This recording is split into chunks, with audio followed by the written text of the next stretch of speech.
Bunda Zafran sudah Recording. jam 8.45, mungkin kita mulai aja ya Bunda. Ya, baik, siap. Kita mulai aja ya. Bismillah, Bismillah. Bismillah. Bismillahirrahmanirrahim. Assalamualaikum Bunda Bara. Assalamualaikum Bunda, Waalaikumsalam Bunda Bara. warahmatullahi wabarakatuh, Bunda Zafran. Ya, apa kabar Alhamdulillah sehat Bun? Bunda. Baik, Alhamdulillah. Alhamdulillah sehat. Alhamdulillah. Bunda Bara Iya, sehat, sehat Alhamdulillah sehat. Bunda Zafran. Alhamdulillah, Alhamdulillah. Kita bisa ketemu lagi ya Bunda, walaupun Alhamdulillah. via udara. Iya, Iya. Alhamdulillah ya Allah. Bertugas kembali mendampingi orang tua santri untuk menambah ilmunya. Dan kita pun dapat bonus menambah ilmu juga, bertolabul ilmi bersama-sama di acara inspirasi, sekolah inspirasi ya Bunda. Alhamdulillah. Cuaca di rumah Bunda Bara bagaimana? Alhamdulillah pagi ini lumayan cerah ya, nggak hujan, tapi juga tidak panas gitu ya. Alhamdulillah sejuk. Udara di Jakarta udah kayak Bandung, Bunda. Aduh, Masya Allah, Alhamdulillah ya Allah, Alhamdulillah. Eh, Cerah, terus agak sedikit redup sih, tapi ya Alhamdulillah, Masya Allah, teduh banget ya Allah. Alhamdulillah berkah ya Allah, diberi cuaca seperti ini. Alhamdulillah. Ya, semoga jadi berkah ya hujannya untuk kita ya, Ya, Bunda. amin. Allah. Insya Allah, Insya Allah. Baik, kita mulai aja ya, Bunda Bara. Kita mulai acaranya. Masya Allah, tabarakallah, syukur Alhamdulillah. Kita para orang tua santri bisa Ya, berkumpul kembali kita mulai dalam Bun, acara mengingat sudah masuk. Ya, rutin. Ya, oke. Bunda, sinyalnya Bunda Bara, sinyalnya tadi agak-agak eh, timbul tenggelam. Tadi sempat nge-freeze, sempat nge-freeze Bunda Bara sinyalnya. oh ya, masih, masih Bunda Zafra. Ya, baik. Saya Sepertinya di situ Bunda syukur Zafran aktif ya. Alhamdulillah.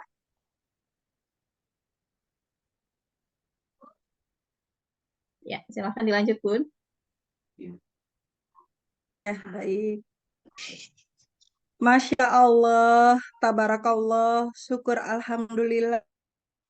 Tua santri bisa berkumpul kembali dalam acara rutin bulanan kita, yaitu Sekolah Inspirasi. Insya Allah menjadi jalan bertambahnya pengetahuan kita tentang parenting yang akan dipakai sebagai modal dan wawasan kita untuk menjadi orang tua yang berkualitas, menjadikan anak-anak generasi emas, generasi yang soleh, cerdas, dan berprestasi. Orang tua santri, ayah bunda, umi abi yang baik hatinya, boleh rename dengan OTS, garis bawah, nama anak, garis bawah, kelas, dan asal daerah. Contoh seperti di layar ya, OTS, Bara, 7D, garis bawah, Jakarta. Dan juga jangan lupa ayah bunda untuk mengisi presensi. Linknya tadi sudah disampaikan di kolom chat. Bisa diklik linknya, lalu diisi untuk mengkonfirmasi kehadiran ayah bunda di sekolah inspirasi kali ini. Ya, kita lihat nih Bunda Zafran, ada siapa aja yang sudah bergabung dengan kita. Sudah lumayan banyak ini, Bunda. Ada, Orang tua santri dari A, Alhamdulillah sudah hadir. Orang tua ya, santri dari Ribahan, kelas 8 juga sudah hadir, Alhamdulillah. Dan yang selalu on time, kelas 9 ya, kita ada. Ya, kita ada Bunda Kif ya dari kelas 9C. Assalamualaikum Bunda. Ya, sudah ada 50-an orang ini yang bergabung di pagi hari ini ya Bunda. Alhamdulillah. Alhamdulillah, semoga Iya. semakin bertambah nih Jam segini nanti sudah banyak yang hadir. ke depannya. Iya, insya Allah Iya. semakin banyak, semakin orang tua yang peduli dengan ilmu parenting ya, insya Allah. Ayah bunda yang sudah bergabung di Sekolah Inspirasi ini, silakan screenshot dan kirimkan screenshotnya ke WhatsApp grup kelas masing-masing sebagai sedekah ilmu. Kita ajak orang tua santri untuk segera bergabung dalam acara kita ini. Alhamdulillah, acara Sekolah Inspirasi ini diselenggarakan oleh Komite SMP DTBS Eko Putra yang dilaksanakan dengan sinergi yang baik bersama sekolah kita tercinta ya, ya Bunda. Orang tua santri ayah bunda yang baik hatinya, boleh dipersiapkan alat tulisnya untuk mencatat materi yang nanti disampaikan oleh narasumber kita yang luar biasa. Karena ilmu bisa diikat dengan tulisan. Dan insya Allah nanti apa yang kita sudah catat bisa kita infokan kembali dengan orang tua santri yang lainnya. Nah, maka dari itu komite akan menghargai resume yang ayah bunda buat dengan memberikan apresiasi terbaik dari kami. Jadi silahkan resumenya bisa dikirimkan ke DM Instagram ya di IG Komite SMP DTBS Eko. Semuanya huruf kecil digabung. Boleh di follow Instagramnya ya Bunda. Kalau belum di follow, nanti komite juga akan memberikan door prize dalam kegiatan ini dan door prize-nya juga sangat istimewa. Masya Allah, Alhamdulillah. Alhamdulillah Bunda Evi sudah hadir di tengah-tengah kita. Assalamualaikum Bunda Alhamdulillah. Evi. Assalamualaikum Bunda Evi. Ya Allah, senang sekali melihat Bunda Evi. Masya Allah. Bunda, Bunda Evi, Bunda Evi, masih belum kedengeran Bunda suaranya. sudah Mungkin masih di mute. Oh ya, Bunda Sudah, Evi sudah apa kabar Bunda. Bunda? Apa Alhamdulillah, kabar Bunda Evi? Insya Allah luar biasa sehat Bunda Masya dan Allah. cuaca Insya Alhamdulillah Allah. Bunda. Alhamdulillah sehat. Alhamdulillah sehat Untuk Bunda. kepala untuk kepala sekolah apakah sudah hadir ya? Ustadz Hamdani? Pak Ustadz Hamdani, apa sudah hadir? Belum terlihat ini ya. Ustaz Hamdani. Masih kita tunggu ya Bunda Zafran ya. Belum terlihat. Iya, Ya, iya. Kalau Insya mungkin masih Allah sibuk ngurusin betul ya. santri-santri. Iya, betul. Iya, Sampai hari Minggu juga kan kalau di Serama itu tugas terus ya, Bun. penuh terus kegiatan anak-anak di SMP DTBS ini, Masya Allah luar biasa. Pak Hasan, Ketua Komite, apa sudah hadir ya? Pak Hasan, seperti masih pada sibuk nih Bapak-Bapak. Iya, betul. Bapak-bapak masih ada kegiatan yang lain sepertinya.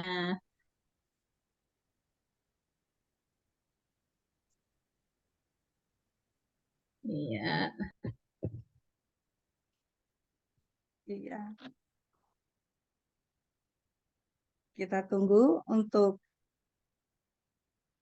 masih kita masih menunggu Bapak-Bapaknya ini untuk hadir.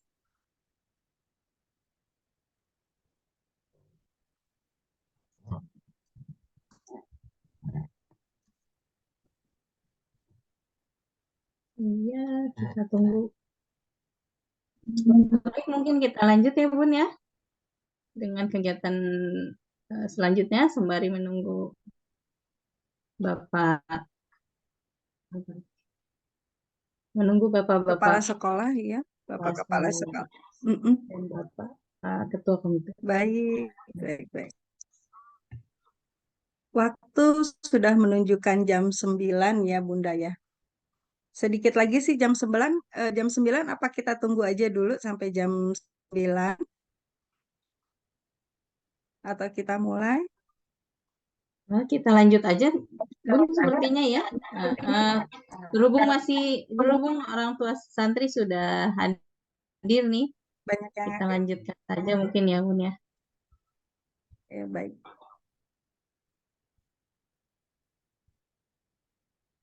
Orang tua santri, ayah bunda yang baik hatinya, mari kita mulai acara Sekolah Inspirasi edisi November 2023. Saya buka dengan pantun. Tuntutlah ilmu hingga mendalam. Jadilah pahala seluruh amalan. Izinkan kami ucapkan salam kepada ayah bunda sekalian. Assalamualaikum Assalamualaikum warahmatullahi warahmatullahi wabarakatuh. wabarakatuh. Subhanallah, walhamdulillah, Allahu Akbar. La haula wa la quwata illa billahil aliyil azim. Allahumma sholli ala Muhammad wa ala alihi wa sahbihi ajma'in. Ayah bunda, mari kita lafazkan basmalah bersama-sama. Bismillahirrahmanirrahim. Bismillahirrahmanirrahim. Semoga Allah Subhanahu wa Ta'ala mengaruniakan kepada kita keberkahan hidup, kelapangan rizki, dan nikmatnya ibadah. Amin, amin ya Robbal 'Alamin. Amin. Amin ya rabbal alamin. Salawat dan salam kita curahkan kepada Rasulullah Muhammad Shallallahu Alaihi Wasallam beserta seluruh keluarga, sahabat, dan tabiin. Semoga kita tergolong umatnya yang mendapat syafaat di yaumil hisab. Amin ya rabbal alamin. Ya, sembari menunggu kehadiran dari Bapak Kepala Sekolah dan juga Bapak Ketua Komite SMP DTBS Eko Putra, kita beranjak ke acara selanjutnya ya.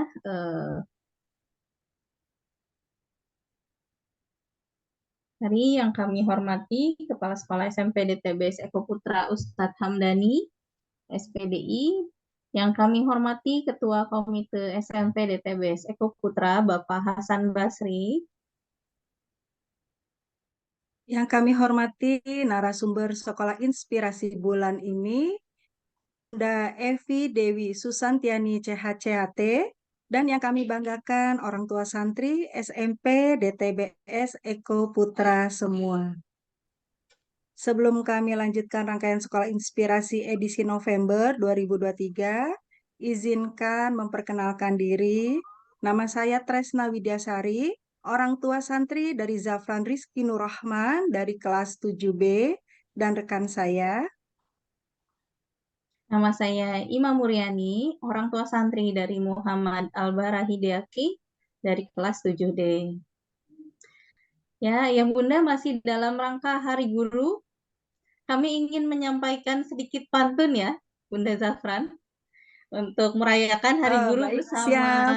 orang tua santri Ya, semuanya kita di berpantun sini. ya. Ya, Ya, mari kita berpantun.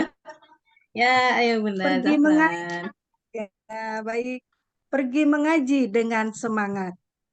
Bersama Cakep. santri soleh soleha. Semua guru yang terhormat, semoga selalu dicintai Allah Subhanahu wa Ta'ala. Silakan Bunda. Ya, Bunda Zafran. Bergema azan di segala penjuru. Cakep. Pergi ke masjid, salatlah kamu. Cakep. Bapak guru dan ibu guru, terima kasih untuk semua ilmu. Masya Allah, cakep. Cakep. Minggu pagi langit membiru. Weekend bersama Cakep. orang tua tersayang. Cakep. Untuk semua para guru, Jasamu akan selalu terkenang. Masya Allah, pantunnya luar biasa ya Bunda Zafran. Makin membuat cerah pagi ini ya Bun. Ya, kita berpantun. Ada sedikit Ya sekali pantun. lagi kami Alhamdulillah, insya Allah ya berkenan. semoga berkenan orang tua santri dan para guru. Sekali lagi kami sampaikan selamat Hari Guru untuk semua guru, pengajar, dan sivitas SMP di TBS Eko Putra, sekolah kita tercinta. Ya, kita lanjutkan dengan penyampaian susunan acara pada kesempatan kali ini. Yang pertama, pembukaan yang alhamdulillah tadi sudah kita tunaikan bersama-sama. Kemudian ada tilawah Al-Quran oleh Ananda Ahmad Nizar dari kelas 9A. Berikutnya sambutan oleh Kepala Sekolah Ustadz Hamdani SPDI. Lalu keempat, acara utama kita, Sekolah Inspirasi dengan tema Merawat Fitrah Anak Laki-laki dan Perempuan. Disampaikan oleh Bunda Evi Dewi Susantiani, CHCHT. Dan yang terakhir, kita akan tutup dengan doa. Ya, Bunda, mari kita masuk acara yang kedua, yaitu tilawah Al-Quran oleh Ananda Ahmad Nizar dari kelas 9A. Kepada Ananda Ahmad Nizar, kami persilahkan.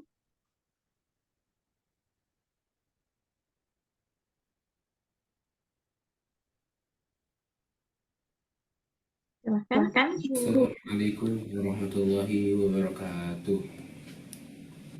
Waalaikumsalam warahmatullahi wabarakatuh. A'udzu billahi minasy syaithanir rajim.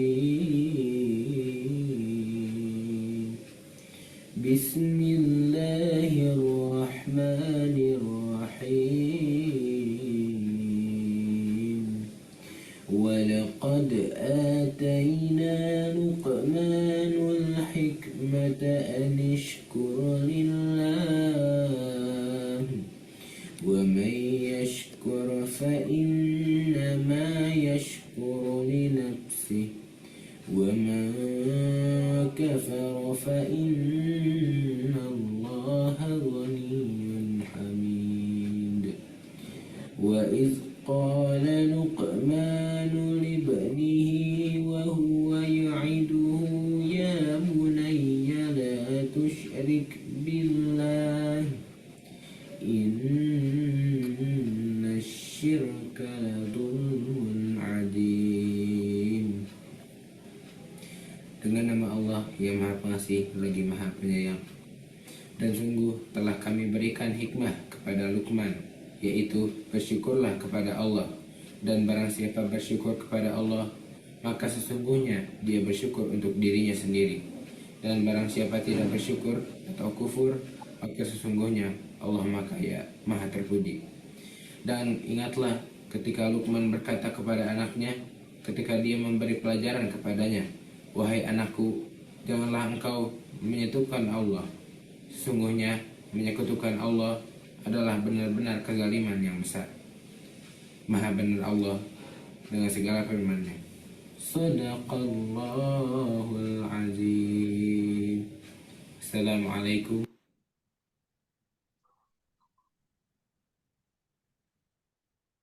Assalamualaikum warahmatullahi wabarakatuh. Maha benar Allah dengan segala firman-Nya. Nah, terima kasih untuk Ananda Ahmad Nizar. Semoga kita semua yang hadir di sini dan seluruh keluarga kita istiqomah mencintai Al-Quran dan mengamalkannya. Amin. Allahumma amin. Ya, Bunda Zafran, sepertinya Pak Ketua kita, Pak Hasan, sudah hadir di sini ya, Bun? Assalamualaikum, Pak Hasan. Waalaikumsalam warahmatullahi wabarakatuh. Masya Allah. Apa kabar, Pak? Alhamdulillah luar biasa. Allahu Akbar. Alhamdulillah sehat walafiat. Alhamdulillah. Pak Kepala Sekolah sudah bergabung barangkali? Hasan? Silakan.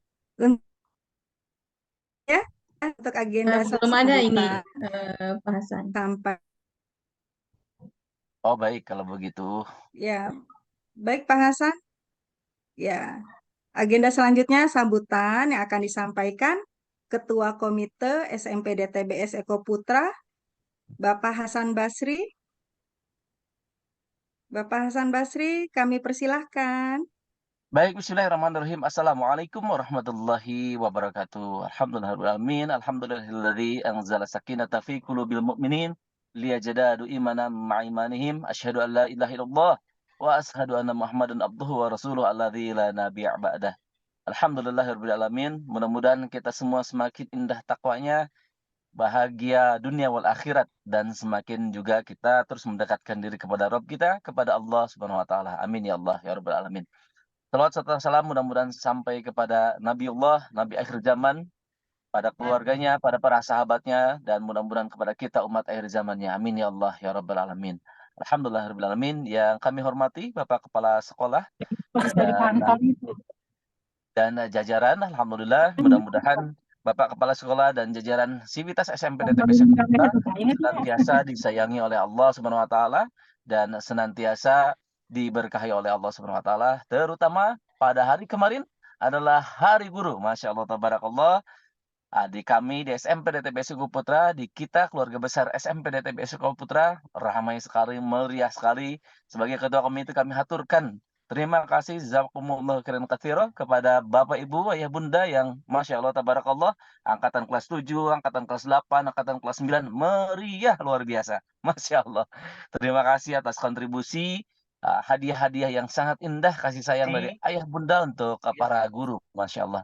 Yang saya hormati dan muliakan guru kita, Bunda Evi, Masya Allah, tabarakallah, tidak bosan-bosannya memberikan inspirasi kepada kita, pendampingan kepada kita. Alhamdulillah, ini Bunda, kami ini ya kepengurusan saya ini lengser 6 bulan lagi. Dan kami berbangga hati, para penerus ini MC dua-duanya adalah dari kelas 7 Bunda. Jadi kami berbangga hati sebagai pendahulu, siap lengser turun meninggalkan komite ini dengan penerus yang Masya Allah tabarakallah hebat-hebat, alhamdulillah. Dan Ayah Bunda juga terima kasih atas kebersamaannya. Jangan sungkan jika ada ide, gagasan, dan lain-lain, sampaikan kepada komite, sampaikan kepada sekolah. Ini adalah keluarga besar kita, keluarga besar SMP DTBS Putra yang poinnya sama, tujuannya sama. Wabil khusus Ananda kita ataupun biasa kita panggil solgan-solgan kita, terutama menjadi anak-anak yang tangguh, dan terutama kita anak-anak kita mempunyai akhlakul karimah yang Masya Allah, mudah-mudahan senantiasa meneladani Rasulullah SAW.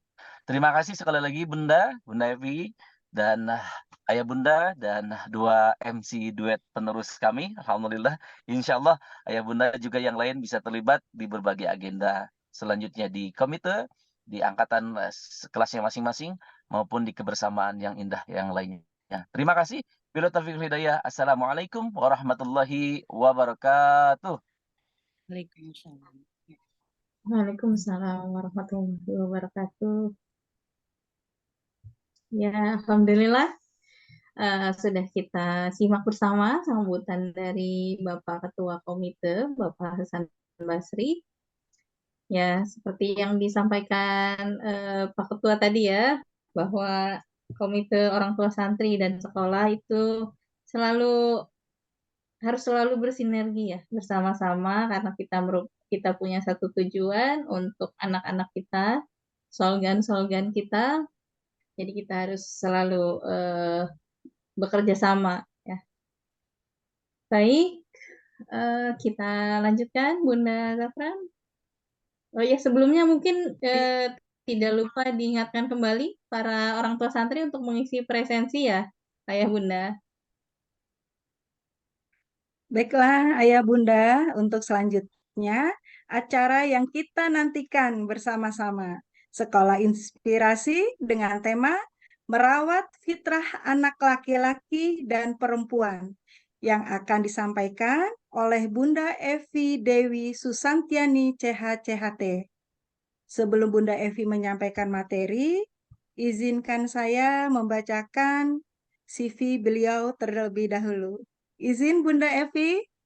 untuk menyampaikan CV-nya dan mohon maaf tidak semuanya bisa saya bacakan karena begitu banyak prestasinya, Masya Allah. Bisa seharian Bu saya baca. Saya izin tidak semuanya Bunda. Bunda Evi Dewi Susantiani CH CHT. Lahir 11 Agustus 1972, memiliki 3 orang anak, 1 putra dan 2 putri. Bunda Evi berdomisili di Jalan Telaga Bodas, Lengkong, Lingkar Selatan, Bandung. Aktivitas Bunda Evi, founder Jelajah Fitrah Academy, konsultan program pendidikan sekolah Galenia, konsultan program pendidikan Almaliyah Preschool, trainer antar bangsa, penulis buku, konsultan program pendidikan Taska Tadika Malaysia, narasumber talent, mapping, motivasi, dan parenting. Izin Bunda untuk membacakan quotes-nya Bunda. Kebaikan adalah cermin dari pikiran yang baik. Pikiran yang baik akan mendatangkan ketenangan dan kebahagiaan dalam hidup. Kebahagiaan hidup akan bermakna jika kita mengenal siapa Tuhan kita. Masya Allah, Bunda. Terima kasih, Bunda. Masya Allah. Bunda Evi izin menyampaikan, kami yang membersamai Ibu sebagai MC adalah pengurus komite. Saya Tresna Widyasari dari Divisi Sarpras, orang tua santri dari Zafran Rizky Nurrahman kelas 7B, dan rekan saya. Saya Ima Muryani dari Divisi Pendidikan, orang tua santri dari Muhammad Al-Bara Hidayati kelas 7D, Bunda Evi. Selamat buat Ya, Alhamdulillah. selamat datang, Saya Bunda dari Evi. Saya dari Jakarta, Bunda Evi, Bunda Bara. Saya dari Jakarta, tempatnya Jakarta Timur, dekat Taman Mini. Masya Allah. Bunda Evi di Bandung, Bunda Bara di mana ininya? Saya di Dari mana? Jakarta Selatan domisilinya, Bunda Zafran, Bunda Evi. Tapi Ya. kebetulan sekarang sedang main-main nih ke Tangerang ya, Bunda. Gimana Masya Allah. Bunda, kondisinya di sana, di Bandung? Bunda Evi sedang di Bandung ya, Bun? Betul, baru tiba di Bandung jam 1 malam. Ya. Masya Allah. Luar biasa, berkeliling dari Bekasi, mungkin ya, Jakartanya di pinggir, mungkin ya Pondok Kelapa, dekat dengan Bekasi di Bekasinya masuk mana ya? Kranji itu ya. Saya kurang hafal ya karena Jakarta dengan Bekasi itu memang ya dekat, ya dekat sekali. dekatan. Ya, Ya, kan ya. di Kalimalang kemarin itu. Hanya hafal itu saja ya. Ya. Selanjutnya saya tidak Malang ya, masih Jakarta Timur. Luar Iya. biasa. Untuk orang Bandung ini sangat memusingkan untuk menghafalnya, insya Allah. Nah, ayah dan bunda, Iya, betul. kita pun sedang sejuk, alhamdulillah gitu ya. Dan Bandung Ya. semalam memang diguyur hujan, jadi insya Allah Bandung yang kurang lebih 6 bulan kemarin cukup terik.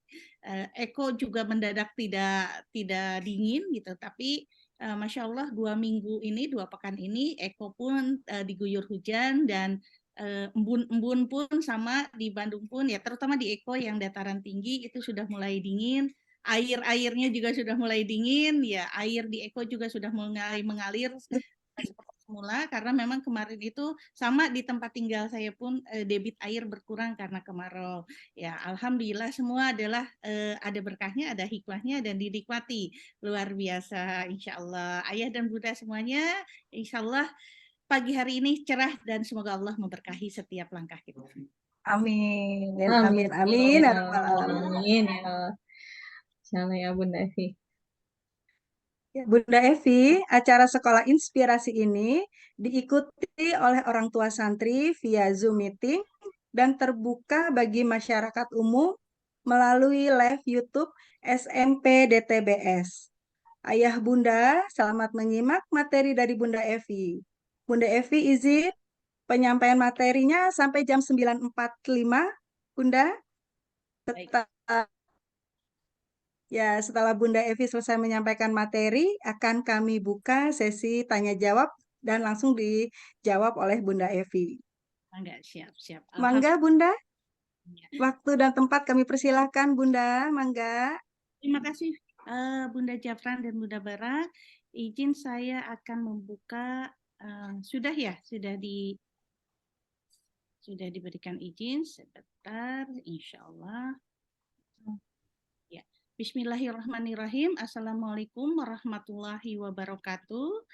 Alhamdulillahirrabbilalamin, alhamdulillahirrabbilalamin, alhamdulillahirrabbilalamin. Puji syukur kita panjatkan kepada Allah karena insya Allah dengan pagi ini Allah memberikan izin kita untuk bertemu walaupun dalam keadaan online. Tapi insya Allah tidak mengurangi makna suatu apapun. Selamat datang kepada ayah dan bunda dari kelas 7 dan barakallah untuk regenerasi di komite SMP yang subhanallah ya sudah terbukti kinerjanya dan regenerasi ini sangat perlu. Insya Allah mudah-mudahan kebaikan-kebaikan dari komite yang lalu insya Allah berikan pahalanya dan ini adalah bentuk kontribusi kita kepada ranah pendidikan di Indonesia dan ini insya Allah tercatat bahwa kita masih berupaya, berikhtiar untuk terus memperbaiki peradaban pendidikan anak-anak kita.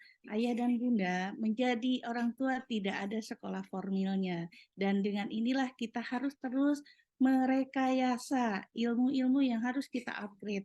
Karena didiklah anakmu sesuai zamannya. Tentu saja ayah dan bunda, zaman kita dengan zaman ananda kita sangat berbeda, sangat banyak perbedaan, terutama di bidang teknologi. Dan ini seperti dua mata pisau yang dua-duanya berfungsi sangat baik kalau kita fungsikan untuk kebaikan. Tapi bisa saja ini melukai jika kita tidak peka terhadap kemungkinan itu.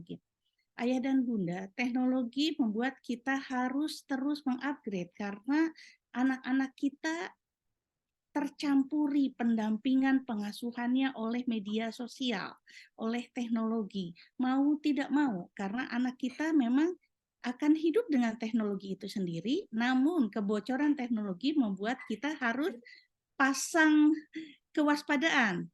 Yang ini pun berpengaruh terhadap fitrah seksualitas atau fitrah merawat kelaki-lakian, keayahan dan keibuan di anak perempuan yang membuat kita tidak bisa lengah sedikit pun karena black campaigns dari mereka yang cenderung untuk mengeneralkan bahwa ini tidak ada atau non-binary, tidak ada jenis kelamin yang berbeda atau menetralkan jenis kelamin. Jadi laki-laki dan perempuan itu setara dalam artian hanya perbedaan organ tubuhnya saja. Sedangkan semuanya tidak ada perbedaan.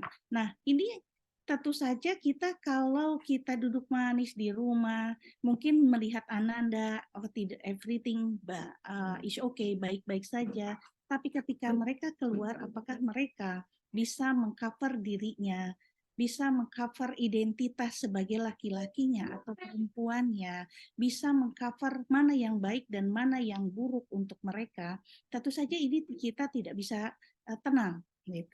Fenomena sekarang di Bandung saja terkini bahwa Bandung disertai dengan 5 kota besar di Indonesia, penderita HIV itu sudah semakin meningkat dan 80% itu berasal dari kecenderungan perilaku seksual yang menyimpang, terutama kaum LGBT, dan ini menularkan kepada yang tidak tahu apa-apa karena memang berdekatan circle-nya atau lingkarannya.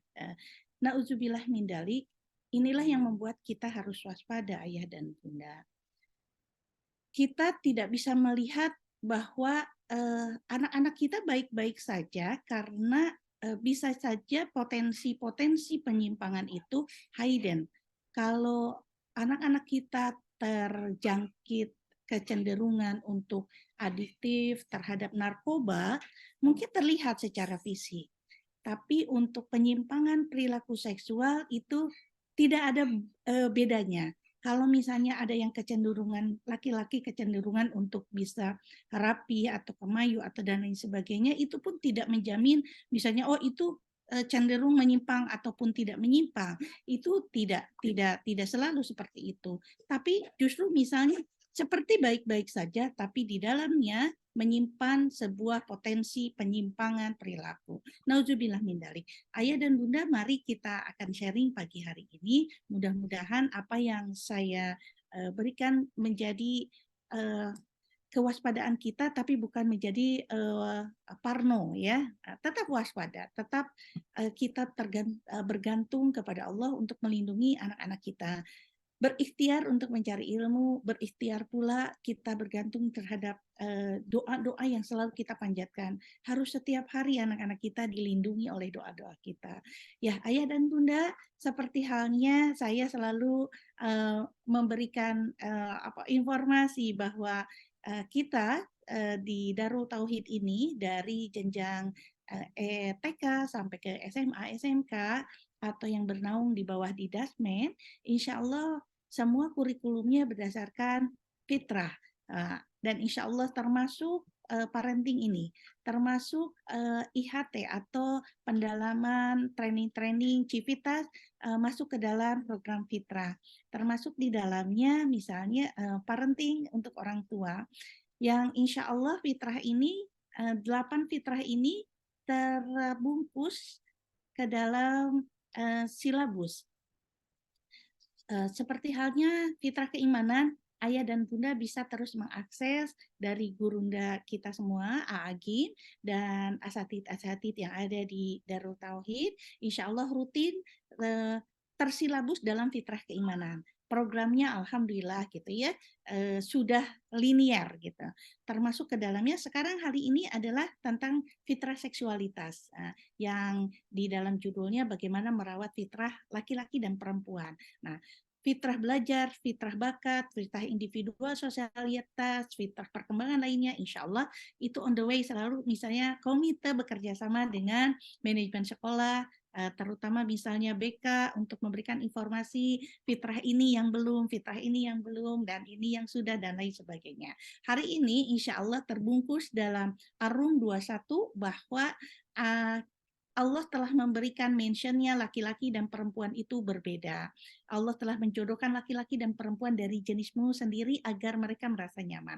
Dan nyaman ini adalah definisi yang luar biasa. Sudah sangat lengkap nyaman itu ya. Bukan saja happy, bukan saja tenang gitu, bukan saja hanya suka gitu, cinta, tapi ini nyaman gitu. Nah, dari situ pula dibungkus oleh pengertian fitrah seksualitas adalah bahwa laki-laki merasa sebagai laki-laki, bertindak sebagai laki-laki, berperilaku sebagai laki-laki, dan perempuan juga seperti itu. Itu adalah fitrah seksualitas. Nah, Ayah dan Bunda, Allah telah mention kepada kita bukan hanya terhadap surat-surat yang menerangkan bahwa laki-laki dan perempuan itu berbeda, tapi juga memang telah terbukti masuk ke dalam dunia sains ketika kita satu contoh saja, bukan hanya organ biologis dari laki-laki dan perempuan yang berbeda, fungsi yang berbeda, namun juga Ayah dan Bunda, posisi di neuroscience atau posisi di otak gitu ya, ada yang berbeda dari laki-laki dan perempuan, dan ini sangat mempengaruhi bagaimana kita bersikap, bertindak, mengkomunikasikan, dan memberikan treatment terhadap anak laki-laki atau anak perempuan kita. Dan ini akan mempengaruhi bagaimana kepribadian mereka muncul, gitu ya. Yang laki-laki sebagaimana laki-laki, yang perempuan sebagaimana perempuan. Karena Allah tidak menjadikan mereka nengah-tengah, atau misalnya laki-laki terjebak di tubuh perempuan atau perempuan terjebak di tubuh laki-laki.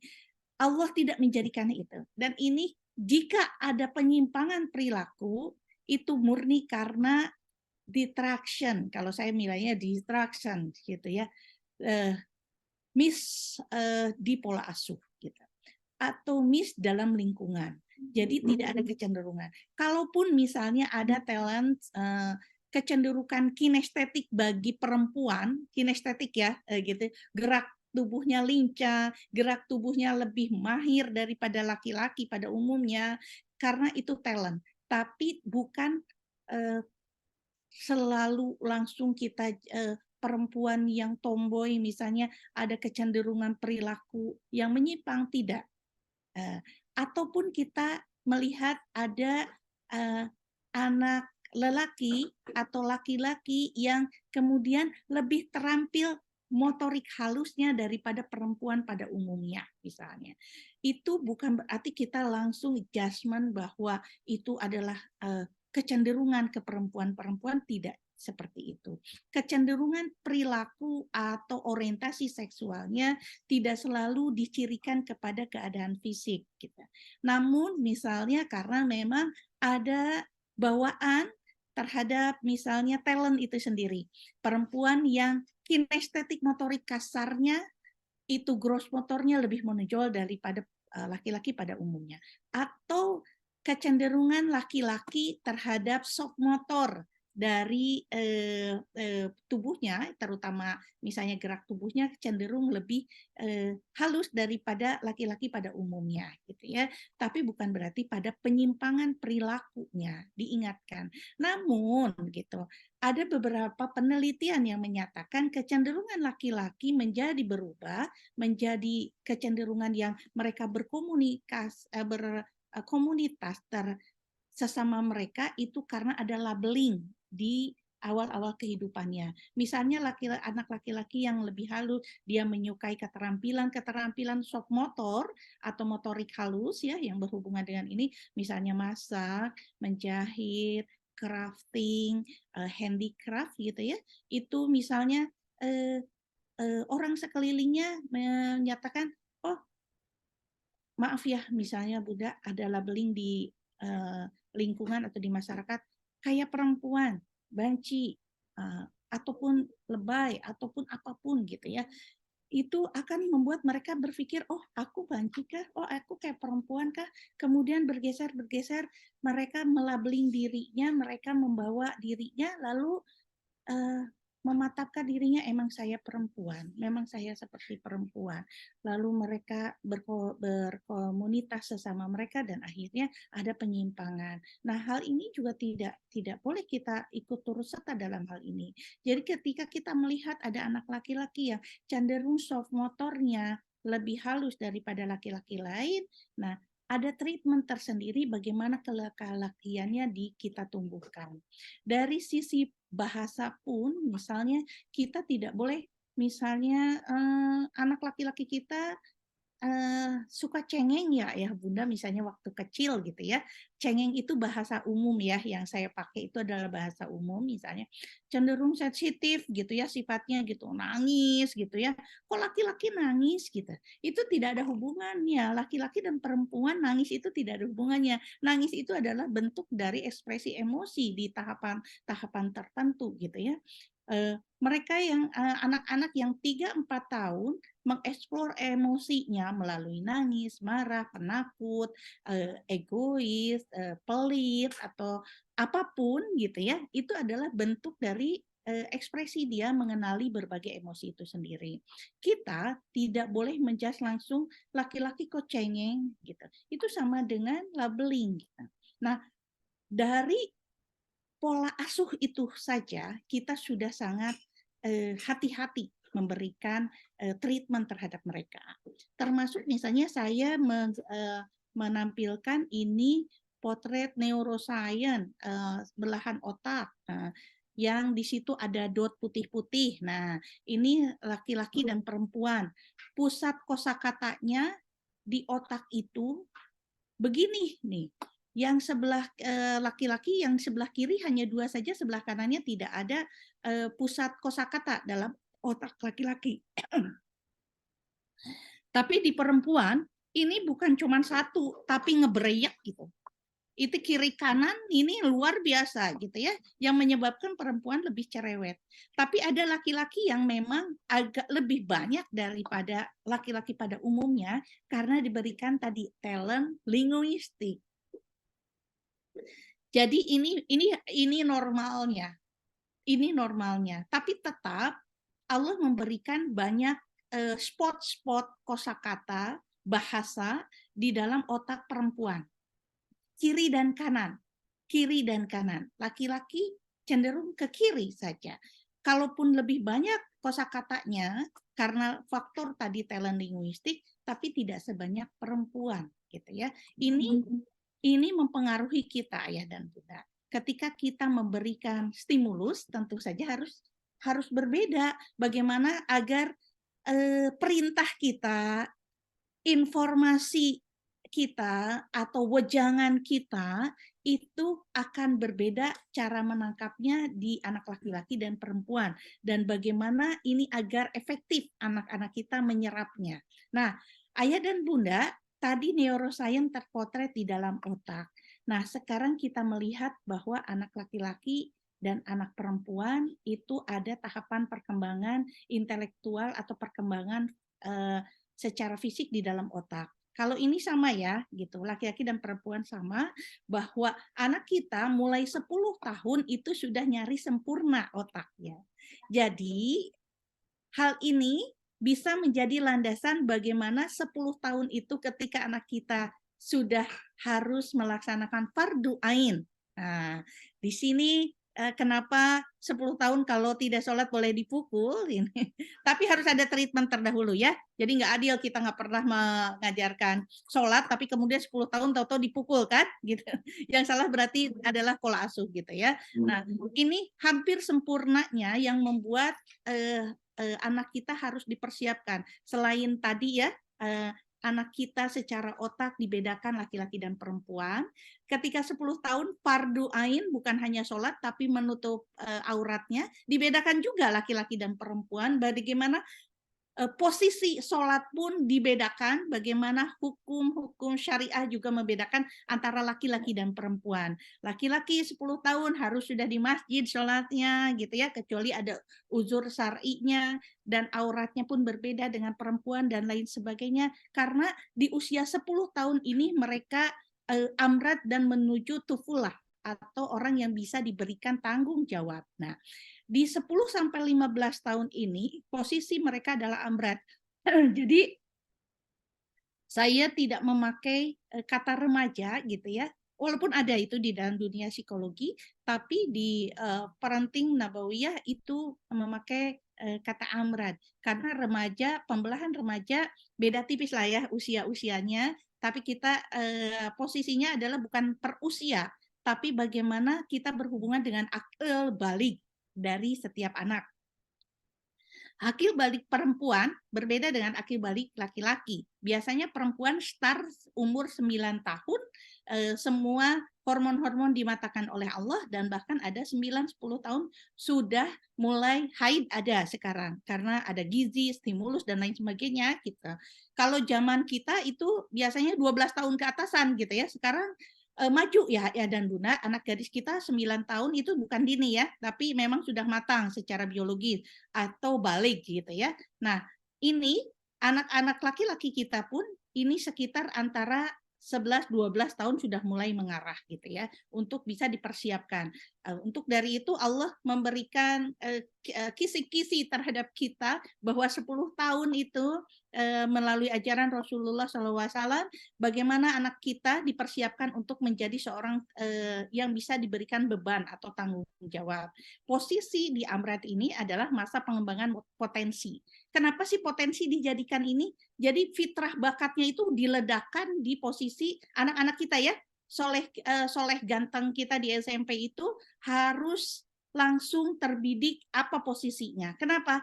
Karena kalau kita lepas dari itu semua, ini saat-saat mereka ledakan energinya tinggi. Jadi saya selalu katakan pada Ustadz Hamdani, Ustadz siap-siap ya ketika beliau dipindahkan ke SMP.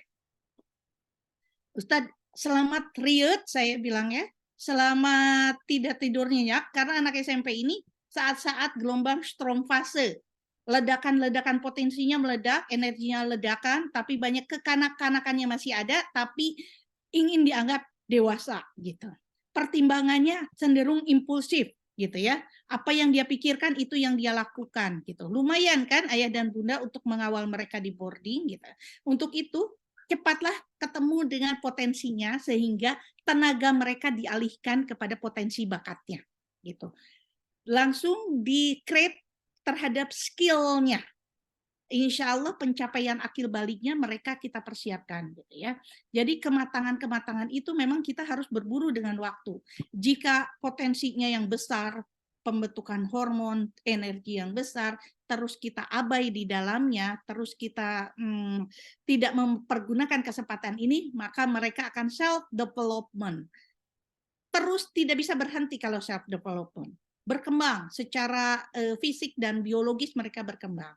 Kalau kita tidak memframing mereka ke dalam potensi, mengalihkan energinya ke dalam potensi, aktivitas yang mengarah kepada skill, mereka akan membuat kegiatan sendiri yang belum tentu itu mengarah pada kebaikan atau kebermanfaatan. Nah, akil balik sendiri ini ada hubungannya sangat erat hubungannya bagaimana kita membedakan laki-laki dan perempuan gitu. Awalnya saja startnya sudah berbeda. Kejadian biologisnya aja sudah berbeda gitu. Jadi kita kalau anak perempuan langsung SD saja harus sudah warning. Ini akil dan baliknya memang sudah mencapai duluan gitu. Anak SMP anak putra biasanya SMP. Nah, akil itu akalnya memahaminya, akal balik itu adalah kematangan biologis. Jadi kalau sudah akil balik itu akalnya sudah matang seharusnya ya ayah dan bunda. Nah, ini adalah tugas fase akil balik ini. Jadi anak-anak kita di Eko ini luar biasa secara bertahap mereka harus memiliki pengetahuan tentang ketauhidan, memiliki kemampuan kesadaran tentang tanggung jawab. Nah, yang kelima ini ya ayah dan bunda memiliki pengetahuan tentang potensi bakatnya dan bisa mengembangkannya. Posisi ini secara berangsur ya, berangsur. Jadi bukan sekaligus dalam 3 tahun ini ya. Jadi terus berangsur sampai mereka di SMA. Sebelum SMA, jadi saya menyarankan memang dari Biro Psikologi itu anak-anak kelas 10 harus sudah termapping, tapi kemudian di Dasmen memutuskan bagaimana kalau kita majukan saja Bunda dari anak-anak kelas 9 harus termapping. Alhamdulillah di ACC ya, insya Allah gitu dalam tahap kita menyempurnakan silabus gitu ya, mengaudiensi nanti program-program bagaimana Biro akan memapping Ananda di kelas 9 untuk mengetahui potensi-potensi bakatnya sehingga nanti di jenjang SMA itu sudah tidak galau lagi terhadap penjurusan. Jadi mapping itu memang mulainya dari awal SMP gitu ya. Bagaimana kita memberikan pengalihan potensi ini menjadi pengalihan potensi dalam bakat. Tapi kemudian karena bakat itu banyak gitu, karena bakat itu 8 kelompok kecerdasan majemuk, nah termapping melalui berbagai kegiatan ekskul dan lain sebagainya atau program-program project-project di sekolah gitu. Kemudian nanti kelas 9 pun kita mapping lagi untuk memastikan mereka memilih jurusan nanti di universitas gitu. Ya Allah, kok universitas di kelas 9 gitu. Karena memang sudah distimulus, kemudian kelas 9 kamu sepertinya memang talent mapping ini sangat diperlukan agar nanti SMA kamu memilih kemana nih, SMA atau SMK. SMA-nya dalam bentuk kepeminatan apa, sehingga kelas 10 tidak galau, tidak mencari identitas, jumlah kenakalan pun insya Allah akan berkurang, sehingga mereka terus dipacu untuk membuat prestasi. Prestasi sendiri ini bukan cuma prestasi akademik, tapi non-akademik. Jadi saya kemarin memberikan, Masya Allah linear sekali, karena pagi hari kemarin, saya online juga kepada orang tua di SMA Putra, dan online-nya waktu itu di Jakarta ya. Jadi online di Jakarta, kemudian hari ini di SMP, dan ini linear tanpa ada kong-kali-kongkainya nih SMP dengan SMA, tapi linear.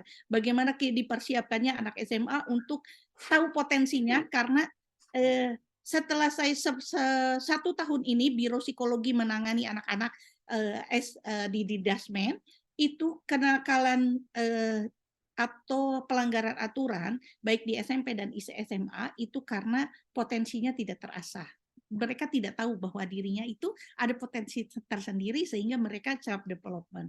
Jadi 80% pelanggaran aturan itu dimiliki karena mereka tidak tahu identitasnya. Gitu. Luar biasa ya anak-anak kita, anak-anak yang memang berpotensi tapi tidak tahu bagaimana dirinya harus dikembangkan, bagaimana dirinya berekspresi. Nah, ini ayah dan bunda wajib sekali sebelum potensi tadi adalah bagaimana kita tahu akil baliknya anak-anak kita. Karena insya Allah akil balik ini adalah secara individu mereka harus bertanggung jawab terhadap dirinya. Ketika mereka harus bertanggung jawab terhadap dirinya, maka mereka akan berekspresi untuk bisa menjadi orang yang bertanggung jawab kita.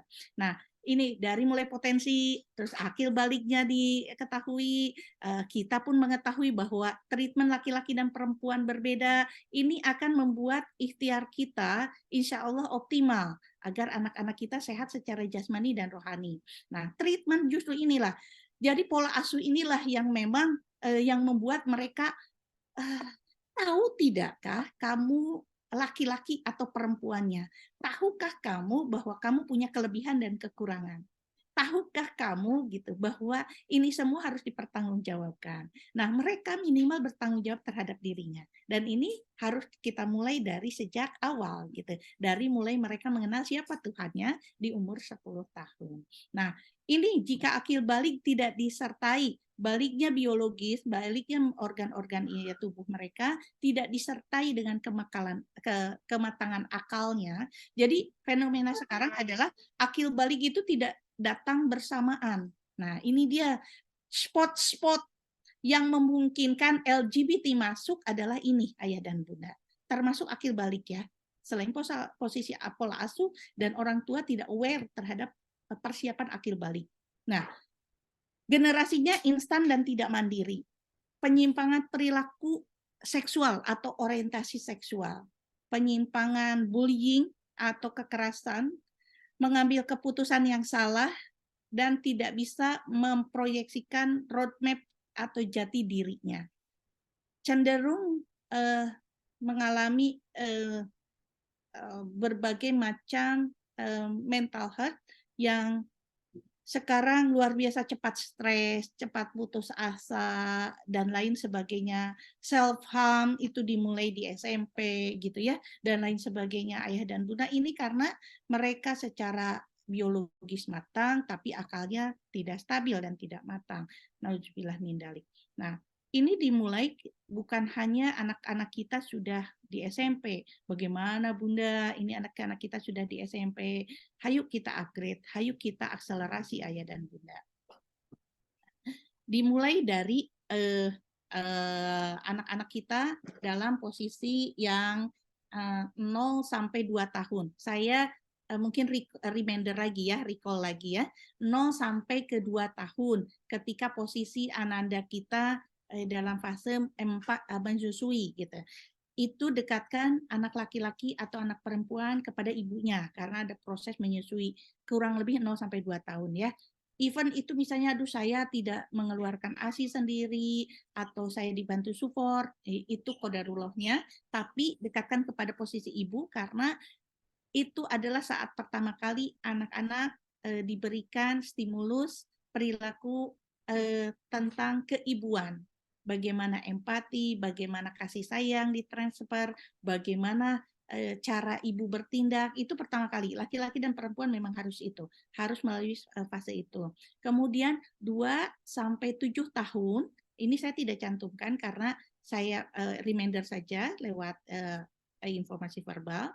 2 sampai ke 7 tahun, anak laki-laki dan anak perempuan dekatkan kepada ibu bapaknya. Bagaimana Bunda dengan qadarullah misalnya salah satunya tidak ada atau salah satunya LDR atau tinggal jauh bersama ananda. Nah, itu direkayasa saja ya dan Bunda. Misalnya kalau 2 sampai 7 tahun salah satu tidak ada, maka hadirkan pengganti dari jenis kelamin yang tidak ada itu. Misalnya nauzubillah misalnya ada yang secara qadarullah ayah sama ibunya berpisah. Kalau memungkinkan ya, kalau memungkinkan, tapi subhanallah ya, kalau memungkinkan berpisah secara hubungan formal suami dan istri, tapi tidak ada bekas ayah atau bekas anak gitu ya, bekas ibu atau bekas anak. Namun posisi mereka harus hadir dua-duanya. Direkayasa saja seperti bagaimana ya. Dan kalau misalnya salah satunya sudah Allah panggil, rekayasa dalam bentuk misalnya ada uaknya, pamannya, atau orang-orang yang memang jenis kelaminnya sama dengan kehilangan salah satunya. Nah, itu harus posisinya 2-7 ya. Ayah dan bunda hadir dua-duanya. Anak mulai aware terhadap perbedaan ini laki-laki ini perempuan di fase itu. Itu sangat penting. Karena kalau kita mungkin kita tidak memberikan stimulasi seperti ini. Ini ayah ya, ini laki-laki ya, ini ibu ya perempuan nih. Ibu tuh perempuan harus begini, tidak usah. Karena secara fitrah juga ayah akan berperilaku sebagai laki-laki dan ibu akan berperilaku sebagai perempuan. Dan ini ada potret ini dibedakan. Anak mulai misalnya aku laki-laki, aku perempuan misalnya itu di fase-fase 3-4 tahun gitu ya. Sudah merasa membranding dirinya sebagai laki-laki dan perempuan gitu ya. Jadi ayah dan bunda, ini saya juga memang insya Allah Allah amanahi di preschool, di anak-anak di usia dini gitu ya, baik di Indonesia ataupun di Malaysia. Jika 4 tahun kita menemukan anak bingung terhadap jenis kelamin dan fungsi gendernya, itu harus langsung cepat-cepat konsultasi gitu ya. Karena dari sinilah start anak kebingungan gender gitu ya. Nauzubillah min dalik. Nah, 7-10 tahun. Nah, ini dia posisi 7-10 tahun. Anak laki-laki harus lebih diberikan porsinya jauh lebih banyak kepada ayah. Anak perempuan kepada ibu. Bukan berarti stop salah satunya, bukan, tapi jauh lebih banyak. Kenapa? Karena 7-10 tahun saatnya fardu ain dikenalkan, termasuk aurat, cara sholat, cara menutup, cara melakukan ibadah-ibadah lainnya yang berhubungan dengan jenis kelamin. Ayah akan memberikan edukasi lewat perkataan dan perbuatan, contoh bagaimana menjadi seorang laki-laki. Begitu pula dengan ibu. Jadi kalau misalnya 7-10 tahun ini kecenderungan banyak sekali ibu masuk, sampai ibu kan nggak mungkin ya, misalnya ini loh nak, kamu laki-laki nih, sholatnya kayak laki-laki, tapi dia ibu gitu, disampaikan dengan pakai mukena gitu.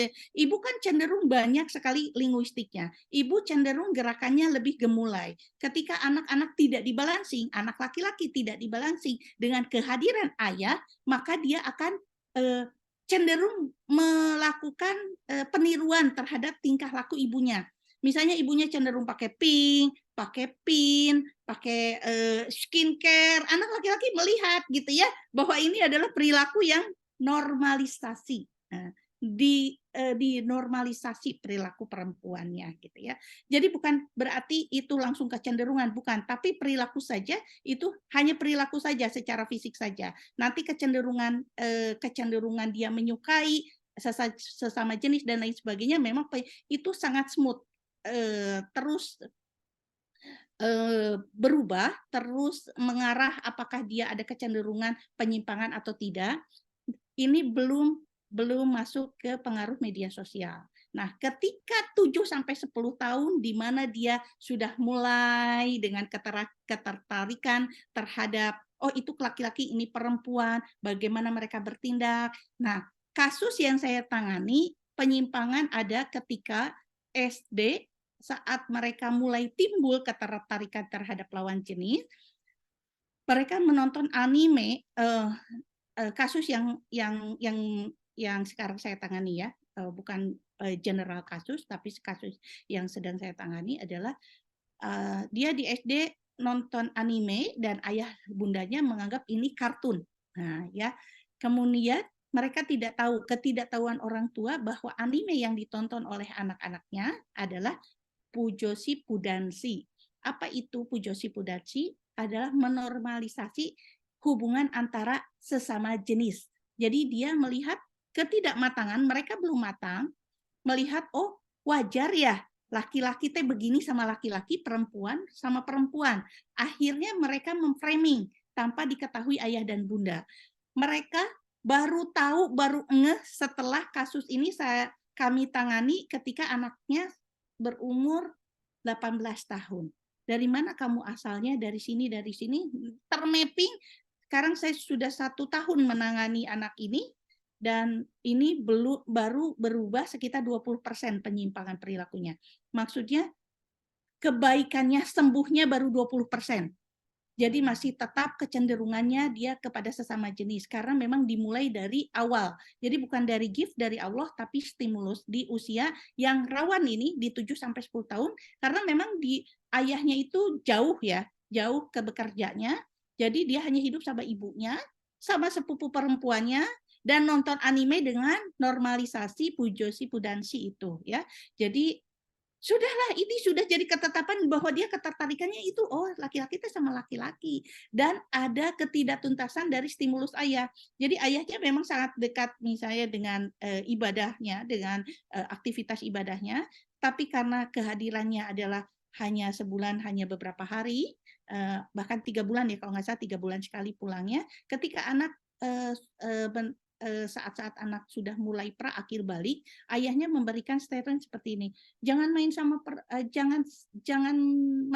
perempuan, jangan suka main sama perempuan. Anaknya menangkap jangan suka sama perempuan. Jadi saya mengetahui saya jangan suka sama perempuan itu di awal-awal saya SD, katanya. Jadi saya harus, dalam pikiran saya harus suka sama laki-laki. Jadi kamu mainnya sama laki-laki saja, kamu sukanya sama laki-laki saja. Itu yang tertangkap karena ketidaktuntasan stimulus tadi ya. Nah, 10 sampai ke 14 tahun di rolling ayah dan bunda. Laki-laki ke ibu dan perempuan ke ayah untuk mengenal inilah perbedaannya. Gitu. Inilah di saat-saat anak perempuan sudah mulai memberikan framing, ini tokoh laki-laki yang akan dijadikan ideal atau cinta pertama saya adalah kepada ayah. Anak laki-laki, oh perempuan itu lembut, oh perempuan itu ini, perbedaannya ini, membuat empati dia terhadap perempuan, dan dia memberikan pengarahan kasih sayangnya sudah mulai tumbuh, itu kepada ibunya, oh ini perempuan harus dilindungi. Aku sudah tahu perbedaannya dan lain sebagainya gitu. Nah, ketika 14 itu kita sama-sama lagi ayah dan bunda gitu ya. Insya Allah itu membuat sehat secara orientasi. Nah, kalau misalnya gimana Bun, Ananda kita nih di yang laki-laki ini adanya di asrama gitu ya, di 10 sampai ke 14. Ayah dan bunda bukan hanya kuantitas tapi kualitas ya gitu. Di asrama ada tokoh perempuan, ibunda, bunda, guru-guru kita, guru-guru di SMP ada perempuan. Ibu bisa memberikan stimulus untuk bisa mendengarkan curhat anak laki-laki. Dan ayah memberikan statement-statement bahwa ini laki-laki memberikan keputusan seperti ini. Gitu. Tapi mendengarkan itu silahkan bonding kepada anak laki-lakinya di awal-awal ini nih, di boarding ya, karena harus ada switch ya antara ibu dengan ayah di sini. Tapi bukan berarti ini giliran bunda nih, aku kan nggak giliran karena 10 sampai 14 tahun. Bukan seperti itu, ada tetap. Tapi lebih banyak mengawal secara, nak apa yang kamu rasakan, nak ini, nak itu, dan lain sebagainya. Silakan ya, ayah dan bunda tidak dibatasi untuk seperti apa, baik itu nengok ke Eko ataupun by phone, kalau bisa ya video call. Kalau saya lebih cenderung bunda melakukan video call aja, bukan calling saja ya, supaya kita juga mengetahui sekeliling kita, anak kita sedang apa dan lain sebagainya. Fasilitasi saja ya. Nanti kalau ada misalnya manajemen yang tidak sesuai dan lain sebagainya, kita dialogkan ya, nah, insya Allah ya. Nah, ayah dan bunda, ketidaktuntasan stimulus fitrah ini banyak sekali efeknya. Dari mulai LGBTQ+ gitu ya, Q-nya itu adalah non-binary ya, atau sekelompok orang yang merasa tidak usah ada jenis kelamin, dalam artian ini hanya perbedaan fungsi aktivitas seksual saja, yang lainnya tidak ada perempuan, tidak ada laki-laki. Sekarang non-binary ya. Jadi mereka boleh berhubungan kalau mereka mau sama lawan jenis ya lawan jenis. Kalau mereka mau sama sesama jenis, jadi tidak ada perbedaannya. Nauzubillah min dalik. Dan itu campaign-nya lewat media sosial. Hati-hati ya, lewat reel yang sedikit ini mereka bisa bocor. Fungsi gendernya hilang, agresivitas di aktivitas seksualnya agresif, lemahnya superego, KDRT, dan tidak ingin menikah. Atau tadi Q-nya non-binary. Jadi pernikahannya hanya formal, tapi mereka tidak melaksanakan apa-apa yang diperintahkan atau dicontohkan oleh Rasulullah. Nanti kita banyak diskusi ya Ayah dan Bunda ya. Nah, pencegahan LGBT itu adalah dengan tadi stimulus fitrah seksualnya dilakukan. Insya Allah anak-anak kita akan terbebas dari apa yang ketakutan kita bahwa mereka tidak mengetahui jenis kelaminnya. Ayah dan Bunda, sekecil apapun upaya kebaikan, insya Allah akan berdampak besar jika dilakukan dengan sabar dan gigih. Insya Allah, wallahu a'lam bishawab. Nah, Ayah dan Bunda, insya Allah saya beraktivitas tidak hanya di dunia offline, tapi di online. Mudah-mudahan kontribusi kita Allah berikan keberkahan karena mau tidak mau Ayah dan Bunda kita harus terjun. Mereka bergaul dengan media sosial, kita pun harus perang dengan media sosial gitu ya.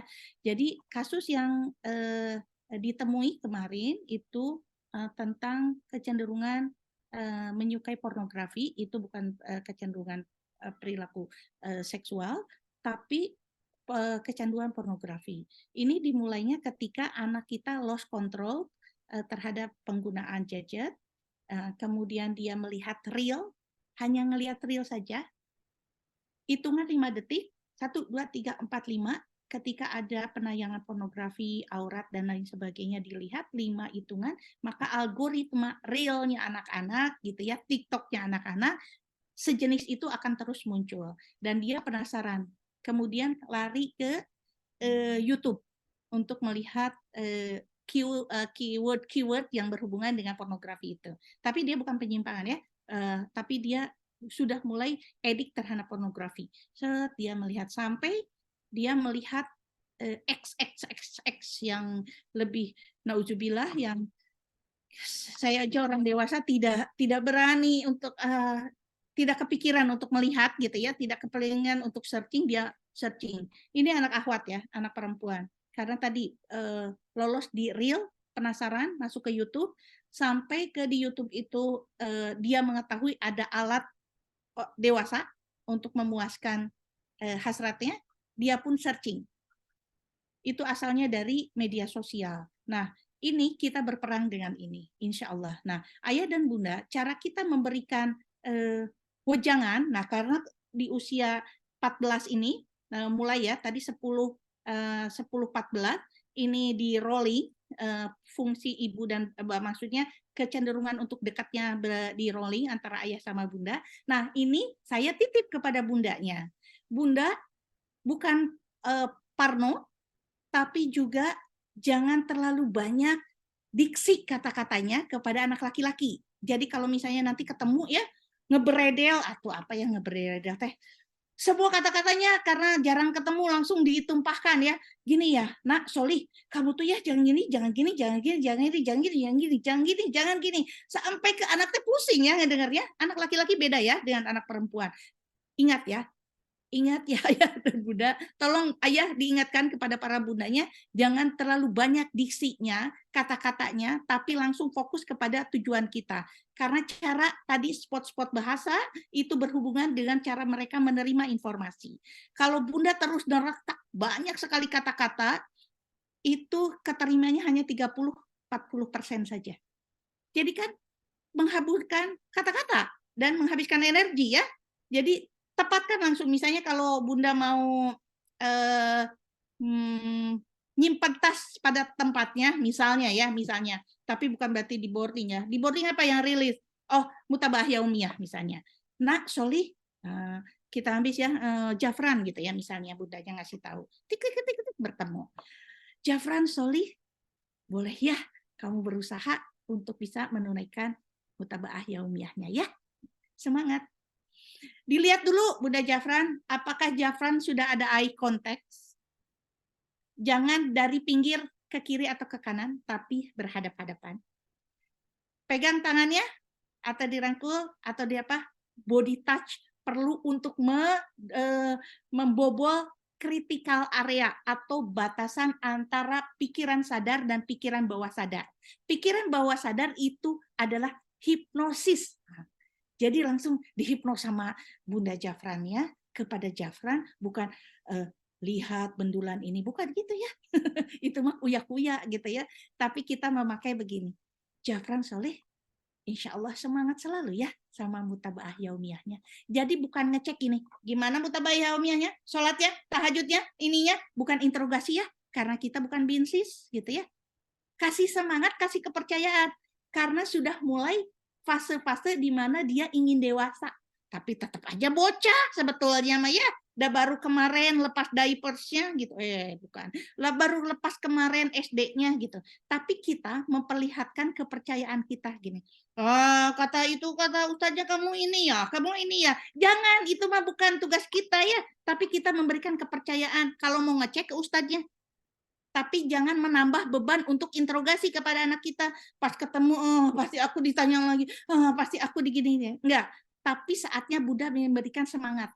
Kalau Bunda mau kepo bagaimana dia melaksanakan MY-nya, langsung hubungi aja ustadznya. Bagaimana kalau anak kita ingin tahu bahwa akademiknya dia A dan BC, potensinya kemana, gitu. Itu silakan ke wali kelasnya.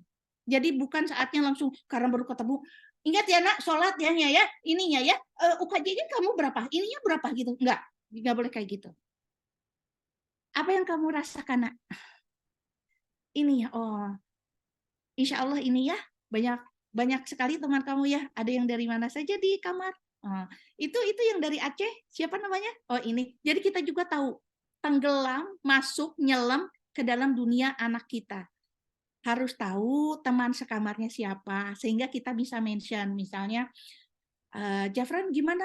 Bara masih ini sekamar kan sama kamu? Iya gini. Masya Allah gini ya. Bunda kenal nih sama bundanya gitu ya. Atau apapun, jadi ST lah, so tau lah ya. Karena kita memang mengenal gimana ustadznya. Jangan-jangan kita, ustadz kamu teh siapa namanya? Allahu Akbar. Sampai ustadznya aja nggak tahu gitu ya. Berusaha mengetahui ustadz kalau teman sekamarnya siapa ini. Jadi kita tuh ada tema ketika anak-anak kita ngobrol sama kita. Dan bukan soal checklist ya kita. Jafran kamu udah sholatnya? Jafran ini bukan begitu. Itu tugas yang dari musyrifnya ya. Jadi kita ketena apa yang kamu rasa sekarang perlu apa lagi ini dan lain sebagainya. Terus mapping tentang potensi itu ke wali kelas. Misalnya Bu, Pak, Ustadz saja anak saya kecenderungannya ke arah mana ya? Misalnya ke akademik mana. Jangan-jangan kita berfokus cuma hanya pada akademik. Ternyata anak kita potensinya non-akademik. Dan kita secara tidak sadar memberikan push atau tekanan, tuntutan, ekspektasi yang besar terhadap akademik.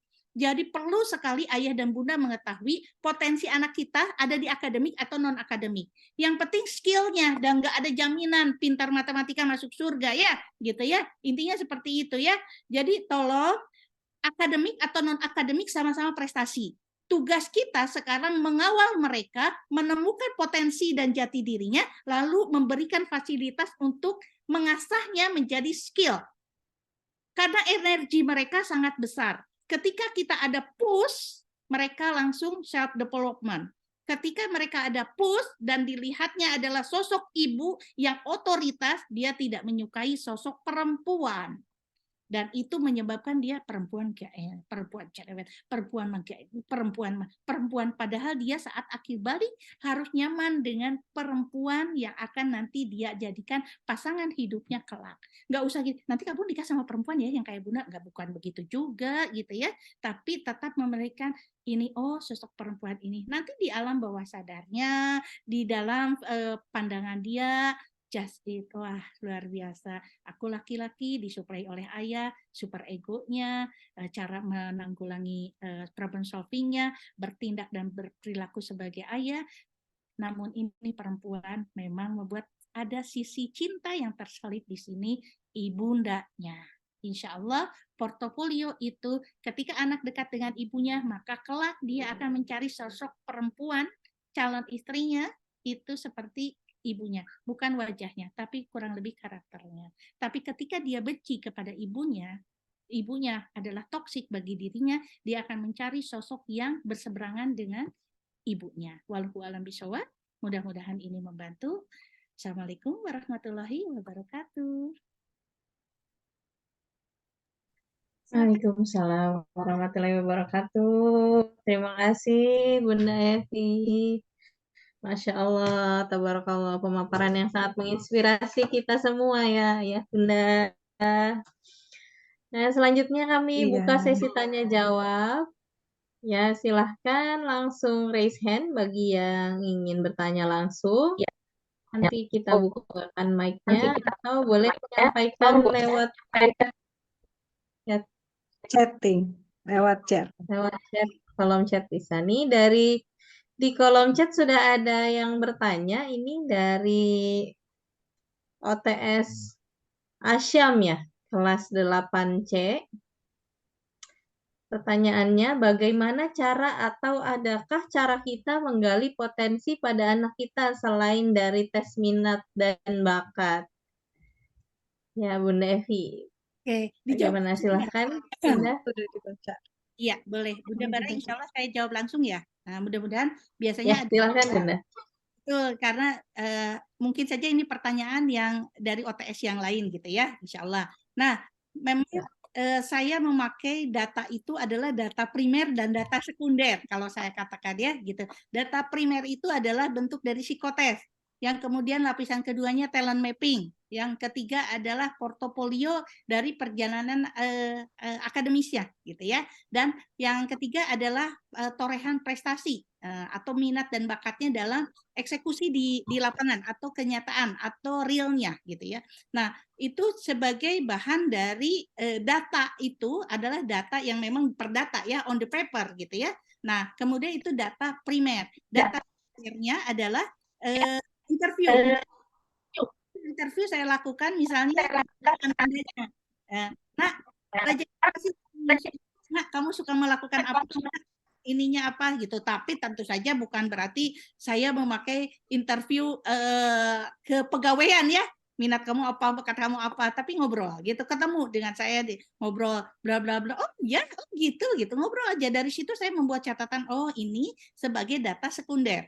Nah kemudian kita bisa ketemu dengan kalau saya memperantarainya lewat BK memang gitu, Bu Pak gitu, tolong cari data sekundernya, kecenderungan di kelasnya seperti apa, peminatan dia termasuk kemana gitu ya, dan lain sebagainya, ke pengasuhan, misalnya ke musyrifnya itu termasuk data sekunder gitu, kecenderungannya kemana. Ini Bun, kalau sama itu memang kalau pergi ke sekolah ke RKB memang harus dikasih motivasi gitu ya.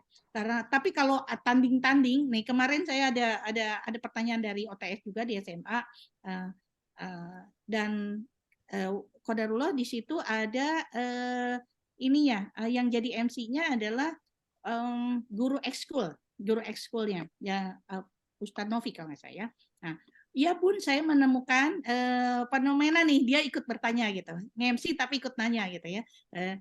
Ini ada anak nih, aduh kalau misalnya ke RKB teh katanya teh kata ustaznya teh, waduh harus diberikan motivasi gitu ya, kelas 10 gitu. Tapi ketika dia misalnya ikut ya, saya ada pertandingan ini itu, itu mah langsung Bun semangat gitu ya, bangunnya ininya itu, karena sehari ini akan bertanding di SMA ini, akan nih. Jadi memang hobinya apalah itu adalah silat gitu. Ini bela diri ya. Saya lupa silatnya apa ya, saya lupa gitu ya. Apakah boxer atau apalah saya lupa gitu ya. Pokoknya bela diri aja. Saya lupa ke Ustadz Novi apakah dia PD apa tenaga dalam atau apapun gitu ya. Ya itu mah kalau udah bertanding luar biasa semangatnya pisan gitu. Nah, kasus ini saya temukan juga di SMA kelas 12. Jadi anaknya ketika harus sudah memberikan jawaban keputusan pemilihan jurusan gitu ya, semester 1 di kelas 12 saat ini. Kemudian dia udah geleng-geleng kepala, Bun, saya mah takluk Bun. Kalau untuk ngejar apalagi bimbel, apalagi pemantapan, saya mau otak saya udah buntu aja gitu ya. Memang dari kelas 10 dia memang peminatnya terhadap akademik memang kurang gitu. Saya lihat rapotnya juga gitu ya, meluncur luar biasa. Saya mah bertahan hidup aja Bun. Enggak kalau nggak bolos, saya nggak bolos, saya upayakan nggak bolos, tapi emang di kelas tidur. Gitu. Karena memang peminatannya terhadap pembelajaran memang kurang gitu ya. Tapi dia jago dan sudah mengumpulkan banyak sekali medali untuk bela dirinya. Akhirnya saya katakan, kamu memilih jurusan apa? Nggak tahu Bun, pilihin aja. Pokoknya entong ada yang susah, entong ada matematika, entong mikir lah gitu. Astagfirullah kata saya. Kan karena memang kalau saya bicara sama kelas 12 udah kayak harus friendly ya, mereka harus nyaman gitu. Mending gitu-gitu teuing nak gitu. Iya dah Bun, udah buntu lah Bun, udah stagnan, udah break out katanya gitu. Oke. Tapi kamu mau kuliah, mau banget. Tolong pilihan jurusannya gitu. Kalau kelihatannya UTBK mah kayaknya kamu harus berjuang ya nak ya gitu. Ya Bun, kalau bisa saya nggak ikut ujian negara, itulah UTBK dan lain sebagainya. Dan mau bisa Bun, udah TO juga udah meluncur sana gitu. Jung tengah itu isinya OT apa gitu ya.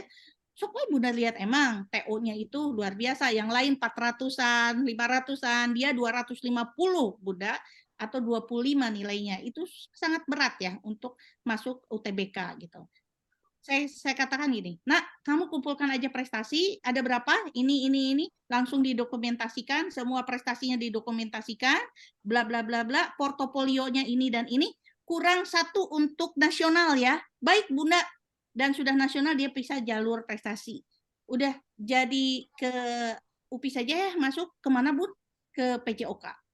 Nggak ada matematika Bun? Nggak ada kayaknya mah ya, ada saya juga nggak tahu ya Bun aja. Nggak ada kayaknya, malah udah aja pelajaran olahraga. Iya, saya di situ aja lah Bun. Benar-benar di situ aja. Jadi sekarang dia mempersiapkan portofolio prestasinya dan masuk ke UPI PJOK gitu ya.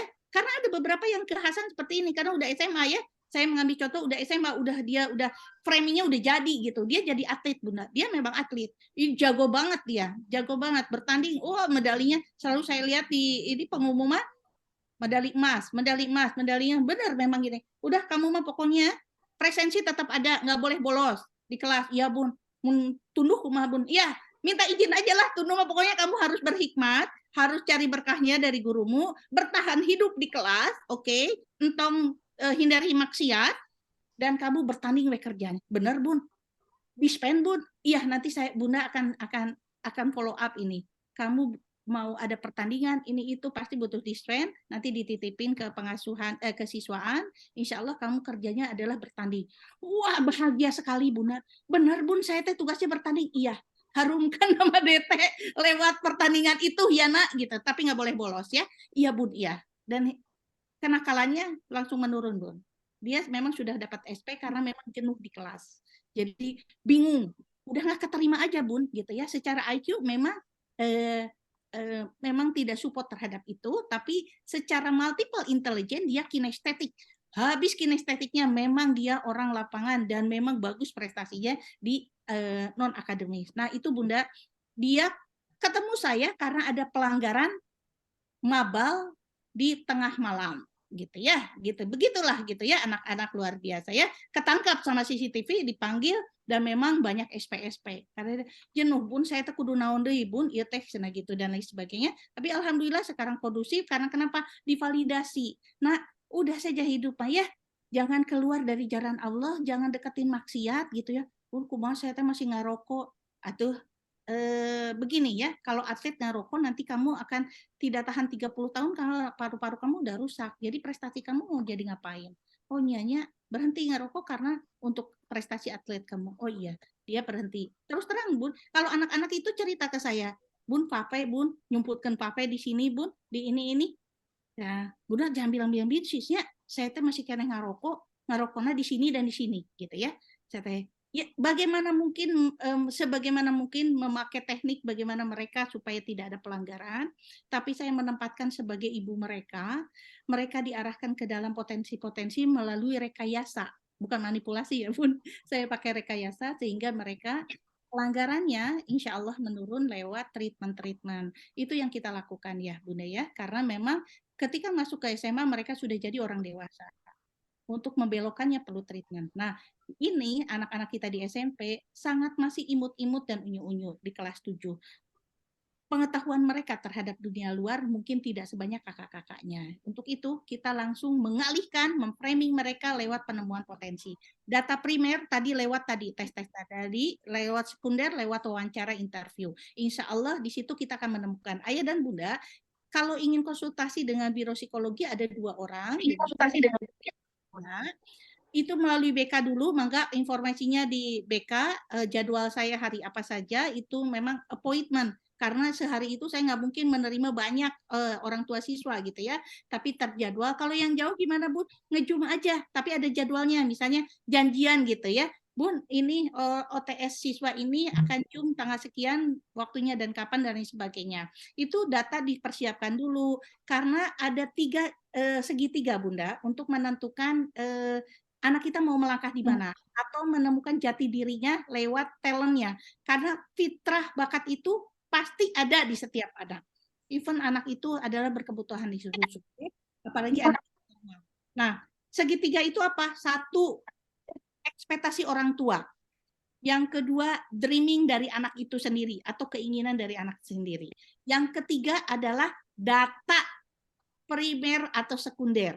Data ini sangat diperlukan sehingga segitiga tadi dicapai titik temunya anak kita mau diarahkan kemana. Jadi bukan hanya cita-cita kita yang tidak tercapai dipindahkan kepada anak kita, boleh-boleh saja. Kita tidak tercapai dokter, kemudian diharapkan anak kita jadi dokter, boleh saja. Kita tanya, kita mapping, kita proyeksikan anak kita kepada kedokteran, boleh saja. Tapi kita tetap harus mengetahui data anak kita seperti apa. Posisi kedokteran harus dipunyai dengan minat bakat di logik. Gitu ya. Ini sangat perlu sekali dan plus dengan naturalis gitu ya. Sehingga anak kita akan enjoy ketika kita mengarahkan kepada kedokteran. Karena memang posisi dia secara talentnya, gift-nya dari Allah memang ke arah situ. Kemudian data pun menunjang. Anak kita secara akademis, kedokteran mah mau tidak mau harus akademis ya, gitu. Harus mau akademis karena fighting dia nanti di SMA dia harus bertanding dengan anak-anak yang kurang lebih secara poin kalau UTBK nih, kalau SNBT-nya poinnya harus sekitar 800-900 ya. Nah, jadi kalau mau ya 1000 tanpa ada zero mistake, insya Allah keterima di FK manapun gitu ya. Nah, tapi kalau minimal ya sekitar fightingnya 800-900, insya Allah bisa ke FK. Tapi kalau misalnya kita harapan kita ke FK, tapi anak kita belum punya karena SMP masih bayang-bayangnya masih kabur, kita lihat dulu potensi dia ada nggak ke situ. Maaf kalau misalnya data dari psikotes memang ada data IQ ya, secara minat bakat memang ada poin IQ. Poin IQ memang menjadikan dasar akademik karena dinilai dari 2 aspek utama yaitu logik, matematika, dan bahasa sehingga poin IQ-nya bisa tinggi. Minimal ada di superior gitu ya. Mau nggak mau kita harus realitas ya ini kalau mau main di situ gitu. Tapi itu bukan satu-satunya ya dan Buddha. Dari 8 kecerdasan logik, matematika, linguistik, visual spasial, motorik kasar, motorik halus atau kinestetik, intrapersonal, interpersonal, dan musik gitu ya. Itu semua 8 kelompok kecerdasan itu anak kita itu yang normal punya 3-4 kecerdasan yang menonjol. Jadi mereka bersaing dengan dirinya mereka sendiri. Dari itu kita langsung hanya memakai pemilihan jurusan sekitar 2-3 yang paling menonjol. Oh ini dan ini. Langsung kita mappingkan. Oh ini multiple intelligence-nya kecenderungannya ke sini dan ke sini. Misalnya ke linguistik, intra dan inter. Saya pakai 3 ya misalnya. Yang anak saya proyeksi anak saya yang ketiga misalnya ya. Dia cenderung ke linguistik, intra dan inter. Tapi yang paling menonjol adalah intra, inter baru linguistik. Jadi 3 ini. Jadi intra, inter perlu linguistik. Sudah lihat, oh itu non akademik Buddha. Non akademik karena kalau linguistik cuma bahasa saja yang terpotretnya kan, gitu. Ini non akademik, matematika dia harus berjuang, sains dia harus berjuang dan lain sebagainya. Saya memakai waktu SD nih anak saya SD. Ketika sudah terpotret, oke, dia banyak intra dan inter, yang paling menjulang 2 grafik ini, kemudian linguistik. Saya memakai intra dan internya, merekayasa akademik yang lainnya. Bagaimana bisa intra dan inter itu adalah grup leadership tinggi. Jadi kepercayaan dirinya tinggi, cara dia memahami orang lain dan meng-hire orang lain untuk mengikuti dirinya itu sangat tinggi. Jadi saya memakai rekayasa di dua ini. Lalu yang linguistiknya dia menyampaikan kan, gitu, secara verbal.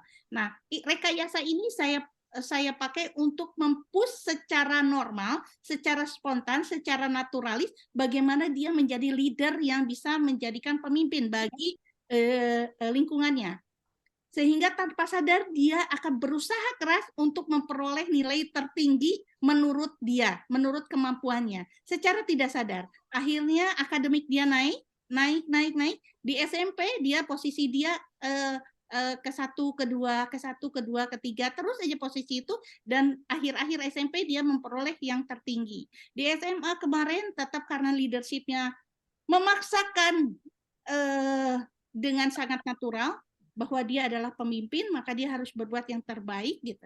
Dia posisinya tertinggi di IPS ya, nilainya. Dan itu perlu, kalau kakaknya belajar matematika cukup sekilas misalnya, tapi dia harus dengan sangat tekun. Kenapa? Karena leadership-nya itu yang dijadikan rekayasa tanpa sadar ya. Jadi nggak banyak ceramah, tapi pakai rekayasa gitu ya.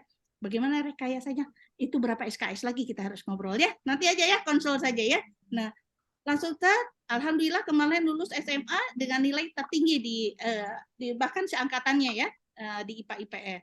Kemudian dia sudah memastikan dirinya potensinya interlinguistik. Memang sejak SD kelas 5 dia pulangnya lambat, minta izin dijemput karena mendengarkan konseling dulu dari teman-temannya curhat gitu. SMP pun dia lakukan terus gitu ya. Saya melihat potensinya, memperkenalkan profesi, membuka wawasannya. Begini ada kemungkinan kamu menjadi ini, sampai pengacara pun saya masukkan ya. Pengacara di ini sampai tentu saja dengan psikologinya gitu ya. Psikologinya dibuka, BK-nya semua saya kenalkan, terserah kamu nanti mau milihnya apa. SMA dia langsung memutuskan diri akan memilih psikologi sebagai ilmu yang akan dia lanjutkan nanti. Itu mulai dari kelas 9 ke 11 tidak berubah.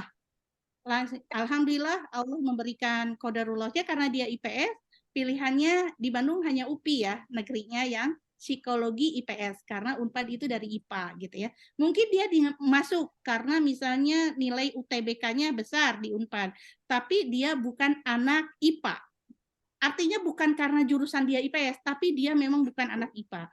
Psikolog di Unpad itu psikologi klinis yang nanti data-datanya banyak sekali tentang keilmuan, dekat sekali dengan kedokteran ya gitu ya. Nah ini akan dia katakan, aku kayaknya nggak akan maksimal, nggak akan fighting karena terlalu berat. Aku bukan yang menyukai secara klinis seperti ini. Jadi dia memutuskan, karena kami anak perempuan, saya masih mengharapkan masih harus dekat gitu ya. Kalau S1 saya mengharapkan anak-anak saya masih ada di lingkungan terdekat gitu ya.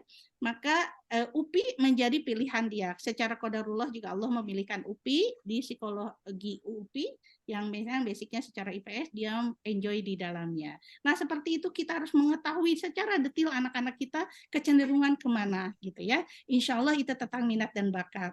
Yang insya Allah kalau kita mengetahui minat bakat itu sebagian dari jati diri dia, ayah dan bunda gitu ya, sebagian dari jati diri dia, maka insya Allah kecenderungan laki-laki atau perempuannya, karena secara verbal, secara pola asuh kita sudah membedakan, sehingga anak laki-laki tidak jenuh dengan perkataan ibunya yang cerewet gitu ya. Saya seorang ibu juga ya, dan saya punya anak laki-laki juga gitu ya. Cara membuatnya beda, banyak di-touching, banyak sekali ini, di mana anak laki-laki itu cenderung jaga image di luar, tapi dia manja di dalam. Ayo anak ayah dan bunda masih suka bunda, Umi, Ibi, nggak apa-apa karena dia jaga image di luar, lala. Anak laki-laki, suami kita juga bukan begitu ya, begitu ya, gitu. Pak Hasan gimana Pak Hasan? Memang laki-laki pasti akan menjaga menjaga girohnya, menjaga image-nya, menjaga kelelakiannya di luar. Ketika di dalam, nah, kalau laki-laki, kalau para suami kita karena dia sudah bertindak dan posisi dia diamanahi seorang ayah pasti masih menjaga image itu. Tapi di luar anak-anak, misalnya saat ada arena yang tertutup bersama kita, di situ ada kekanakan yang akan muncul gitu ya. Kalau sakit laki-laki lebih repot daripada perempuan ya. Di situ fitrah. Itu fitrah. Anak laki-laki kita juga sama. Jadi berikan yang terbaik dari kita sebagai seorang ibu, berikan contoh yang terbaik dari seorang ayahnya, insya Allah kelelakian dan keibuan akan muncul dengan seimbang. Laki-laki 75% mengandung maskulinitas yang dicontoh dari ayahnya dan femininitas dari ibunya. Jadi bukan 100% maskulin, perempuan 100% feminin, tapi harus ada sisinya. Laki-laki femininitas digunakan untuk empati, kasih sayang, kelembutan. Dan perempuan maskulinitas berfungsi sebagai dia teguh, fighting, tabah, menerima apapun yang ada di lingkungan dia jauh lebih mandiri. Sebagai perempuan tentu saja yang bisa berdiri di dua kakinya, tapi bukan perempuan yang tidak membutuhkan laki-laki. Itu adalah keseimbangan. 75-25 kurang lebih. Silakan ayah dan bunda. Seperti itu, Bunda. Mangga. Baik, Bunda Evi, izin ada satu lagi pertanyaan di kolom chat dari orang tua Izul Farisi kelas 9C. Assalamualaikum Bunda. Punten, mau bertanya, bagaimana caranya supaya anak lelaki kita bisa cerewet cerita ke kita? Begitu Bunda, silakan dijawab Bunda. Baik. Luar biasa ya, cerewet cerita gitu ya. Nah, ini dia. Ada laki-laki yang secara verbal dia bisa bercerita dari A sampai Z gitu ya. Tapi ada lelaki yang minim gitu ya. Minim secara linguistik memang secara fitrahnya. Tapi biasanya dia terbuka ketika sudah nyaman gitu ya. Nah, gaya kita bukan gaya satu arah itu. Kalau misalnya dibiasakan dari awal sebelum fase ini kita selalu satu arah, banyak perintah, biasa anak laki kita langsung stuck. Gitu ya. Karena sudah jadi pola asuh. Jadi kalau dia tidak diperintah, kalau dia nggak diinterogasi, dia bagaimana nih untuk merubahnya? Kalau sudah terlanjur seperti ini, rubah, insya Allah bisa. Allah lah yang akan menolong. Selain kita berdoa, gelar sajadah ya. Kalau kita ada keluh kesah, kalau kita misalnya ada kehambatan dalam pengasuhan, gelar sajadah aja. Karena Allah kan insya Allah maha membulak-balikan segala situasi. Nah, upgrade juga nih, karena ikhtiar kita, hai orang-orang yang berpikir, kata Allah gitu, kita mengupgrade diri pakai rekayasa. Untuk membuat anak kita terbuka dengan kita, gaya pengasuhan yang satu arah dirubah. Gaya pengasuhan macam Binsis kalau kita sekarang ya. Maaf ya Pak Binsis, Ustadz Binsis, ini hanya hurry gitu ya. Karena memang Binsis memerlukan keterangan gaya interogasi mungkin iya gitu ya. Tapi kalau musyrifnya sudah seperti orang tua ya, seperti kakaknya atau orang tuanya. Nah, gaya kita kalau saya nggak pakai ini, gaya kita seperti Satpol PP gitu ya, memberantas segala kemungkaran gitu ya, atau pelanggaran aturan, maka anak kita akan gitu. Jadi gaya kita sudah sampai fase harus ngobrol, deep talk gitu ya. Kita perlu data dulu dari sekelilingnya, misalnya dia dekat dengan siapa, dia sukanya melakukan apa, dia apa gini. Misalnya gini, AA gitu, Ate sekarang teh eskulnya teh kan ini ya, gimana di eskulnya gitu, futsal kemarin ya gitu ya, ya enjoy nggak futsalnya? Lumayan. Nah, kan biasa gitu ya, sedikit gitu ya. Berapa orang yang ikut futsal di teman-teman A? Berapa ya? 10 mungkin? 8 mungkin. Aduh, kita teh udah frustasi ya, anak kita teh ngejawabnya semet gitu ya. Tenang Bunda, jangan dulu frustasi ya. Ini kan baru berubah nih ya. Kita kan baru mau menjebol kebiasaan interogasi gitu supaya jadi ngobrol gitu ya. Gini. Kalau dia belum ngejawab cuman sedikit-sedikit karena dia kan masih gini adaptasi, kok ibu aku jadi begini ya, kok ada perubahan ya atau apa, biasanya cerewetnya minta ampun, biasanya nyeklis MY gitu ya. Sekarang pengen ngobrol sama aku. Halo, kan dipikirannya bisa aja gitu kan? Gitu kan kita nggak tahu gitu ya. Ngobrol aja sendiri, monolog gitu ya. Gini ya. Waktu dulu ya, Bunda mah sukanya teh ini loh, tapi ya sayang ya di sekolah Bunda teh nggak ada ekskul ini, jadi aja Bunda teh ini gini. Ayah, ayah dulu ekskulnya apa ya? Nah, ayah juga di podean ya. Kalau ketemu teh jangan pegang handphone terus ya. Jadi kita pakai dramatisasi sama si ayah. Ayah mah dulu ikut ekskulnya basket, gaya gitu ya, gini. Bunda juga ikutnya basket, cuman Bunda teh ternyata tidak berbakat di basket. Hari enjoy gak sama futsalnya? Lumayan gini. Katanya mau bertanding ya. Jadi data-data bertanding ini itu harus didapat dulu, jangan asbun ya. Kan usaha untuk mendekatkan diri. Sehingga kita langsung marah, ya sih Bun, aku mau bertanding tapi kayaknya takut ketinggalan pelajaran. Tenang aja kan, bertanding itu kan pasti ada dispen ya. Kalau misalnya bertandingnya suka weekend atau pelajaran. Ini sih Bun, kadang-kadang misalnya hari pelajaran kan bertanding nggak sebulan sekali kali. Iya sih, berapa bulan sekali misalnya atau apa. Nggak apa-apa kalau memang enjoy, terus prestasi misalnya maunya di futsal dan yang lain sebagainya, pasti kan ada nanti dialog aja misalnya sama ke wali kelas. Bisa nggak sih aku misalnya ketinggalan nggak aku dan lain sebagainya. Terus pasti wali kelas ngasih tip-tipnya. Ya udah, misalnya dispennya nanti ulangan susulan atau harus ngapalin di pelajaran yang ditinggalkan hari itu gitu. Bunda juga dulu sering kok dispen misalnya di ini karena Bunda memang cenderungnya ke olahraga misalnya gitu ya atau apa. Kan anak juga anak kita biasanya keturunan dari salah seorang dari kita kan Bun gitu ya. Nah, tanpa mengabaikan kewajibannya, tanpa ini cenderung pro ke dia dulu ya Bun ya. Cenderung pro ke dia gitu ya. Cenderung kita itu ada di pihak dia dulu untuk membuka gitu ya. Selama tidak melanggar aturan syariah dan aturan asrama secara global gitu. Kalau asrama masih bisa direkayasa. Bukan ngajarin nggak betul ya, tapi kompromi itu pasti ada dari asrama. Tapi kalau pelanggaran syariah tidak ada kompromi gitu ya. Itu bisa direkayasa kita untuk mendekatkan diri di lingkungan-lingkungan yang terdekat dia. Kalau dia belum ngobrol banyak, belum cablak, kitanya aja ini cenderung gini. Yuk kita nanti makan gini, mau makan di mana nih gitu. Lagi pengen makan apa pasiar ini gitu ya. Jadi jangan gini, ayo kita ke sini, ayo kita ke sana. Kebiasaan kalau anak laki-laki tertutup karena kita selalu ngeflot, mengatur mereka sampai detil sehingga lupa bahwa anak kita laki-laki dan calon imam. Sedang kita harus mulai bertanya mau apa. Kalau ke anak yang lebih kecil, anak kita justru saya tidak nanya mau makan apa, mau makan enggak. Sediakan, alhamdulillah rezeki kita hari ini. Tapi anak kita kalau sudah mengarah dewasa, Bunda nggak ada ide nih, kita mau makan apa? Boleh. Anak laki-laki dirangsang untuk memberikan keputusan. Nah, kebayang lagi mau apa nih? Kamu ini. Kebiasaan kita kan ngatur bajunya. Wah, kita lupa anak kita teh imam nantinya gitu ya.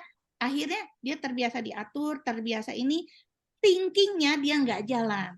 Cara dia meng-create dirinya, cara dia melidling dirinya tidak jalan. Karena ayah sama bunda, terutama bunda ya, saya gitulah ya, gitu, sering ngeplot. Kamu ini. Nah, selamat datang di dunia calon khalifah ini, calon qawam ini, calon imam ini, maka kita bertindak, berperilaku, berkomunikasi, dijadikan dia sebagai calon pimpinan, bukan calon anak buah, gitu ya. Nah, yuk ayah dan bunda, kita akan fokus pada komunikasi efektif kepada laki-laki, atau fokus kepada fitrah bahasa, bagaimana anak laki-laki kita harus menjadi calon imamnya, dan bagaimana anak laki-laki kita cerewet kepada kita curhat sampai dia pun menginginkan aku suka sama perempuan nantinya misalnya, mama kayaknya aku teh lagi ngeceng SMA Putri. Itu saya banyak menerima curhatan itu, anak semapa. Bun tuh bun, udah nembak semapi tuh. Saya langsung, wah kamu ya melanggar aturan, nanti lapor ke polisi. Enggak, karena mereka itu memang harus suka sama perempuan gitu ya. Semapa harus harus suka sama putri, itu harus, karena itu fitrah. Tapi bukan berarti meng-ACC mereka untuk jadian kan gitu. Tapi kalau untuk nembak misalnya mereka ada relationship, saya langsung oh ini harus pakai rekayasa ya gitu. Gimana caranya mereka sesuai dengan aturan secara syariah gitu ya. Kamu suka emang gini ya. Ya ampun, nyoba nih nembak pertama kali nih sama api sama deg-degan. Siapa saya? Kamu lagi suka mana siapa? SMK Putri Bun. Oh, kecengan dia sama Putri. Mereka ngumpul di biro teh. Mereka ingin curhat dan mereka ingin divalidasi karena mau gimana pun anak-anak yang ada di pesantren ini tidak ada pilihan. Tidak ada pilihan mau kabur ke orang tua, mau curhat ke orang tua, terbatas. Nah, jadi saya memvalidasi jadi seorang ibu gitu ya. Bagaimana ini tapi sambil merekayasa, bagaimana mereka tidak melanggar aturan-aturan saja yang bisa saya lakukan. Mereka curhat, anak SMP juga udah lumayan curhatnya. Nah, kalau anak kelas 7 banyak yang curhatnya, nggak betah, mau pulang. Nangis-nangis lah, nggak apa-apa. Nggak apa-apa. Kalau kamu pengen nangis, nggak apa-apa. Baru di situ rekayasa dilakukan. Nah, itu seperti itu. Jadi kalau kita ngeblocking dengan anak-anak takut kepada ibunya, nah itulah ada miss dari komunikasi kita. Nanti mungkin komite boleh ya, kalaupun nanti ada parenting selanjutnya, khusus aja tentang komunikasi ya, supaya kita menuntaskan itu semua. Even itu yang memberikan saya atau sumber yang lain, tapi komunikasi efektif kepada anak laki-laki memang sepertinya harus di-upgrade ya atau disesuaikan. Begitu ya Bunda-bunda. Silakan Bunda Jafran dan Bunda Barat.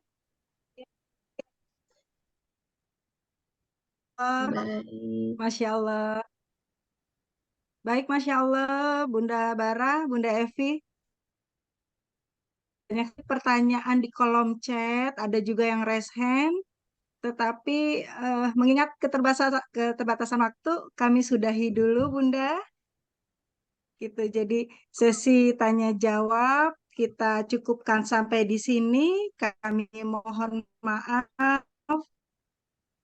karena tidak semua pertanyaan dapat terjangkau. Bagi penerima prize nanti akan dihubungi oleh panitia. Sebelum acara ini kita tutup, kami berharap Bunda Evi memberikan closing statement dari materi hari ini. Silakan Bunda Evi. Alhamdulillahirrahmanirrahim, ayah bunda yang dirahmati Allah. Insya Allah, kalaupun ibadah-ibadah kita yang lain, Allah menilainya hanya sebatas menggugurkan kewajiban, tapi insya Allah ada celah lain dari 3 amalan yang akan kita bawa seumur hidup kita sampai seumur kita ada di dunia ataupun kita setelah nanti di akhirat masih tetap 3 amalan itu mengikuti kita, yaitu 1, harta yang dibelanjakan di jalan Allah, 2, ilmu yang bermanfaat, yang ketiga doa anak soleh.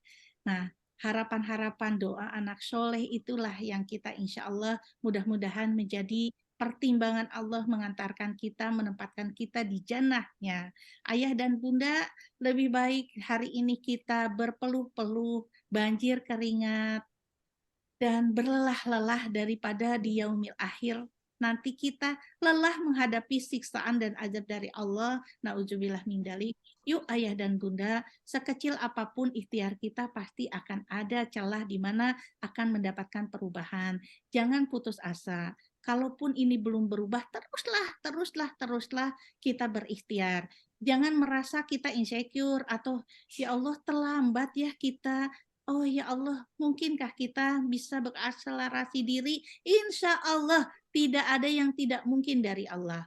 Ingatlah ayah dan bunda, 1 kesulitan mendatangkan 2 kemudahan dari Allah. Ingatlah itu janji Allah. Insya Allah itu akan terjadi. Jangan putus asa. Mulai hari ini dan seterusnya memantaskan diri kita untuk menerima mahkota dan jubah dari anak kita di yaumil akhir nanti. Mudah-mudahan ikhtiar ini Allah berkahi.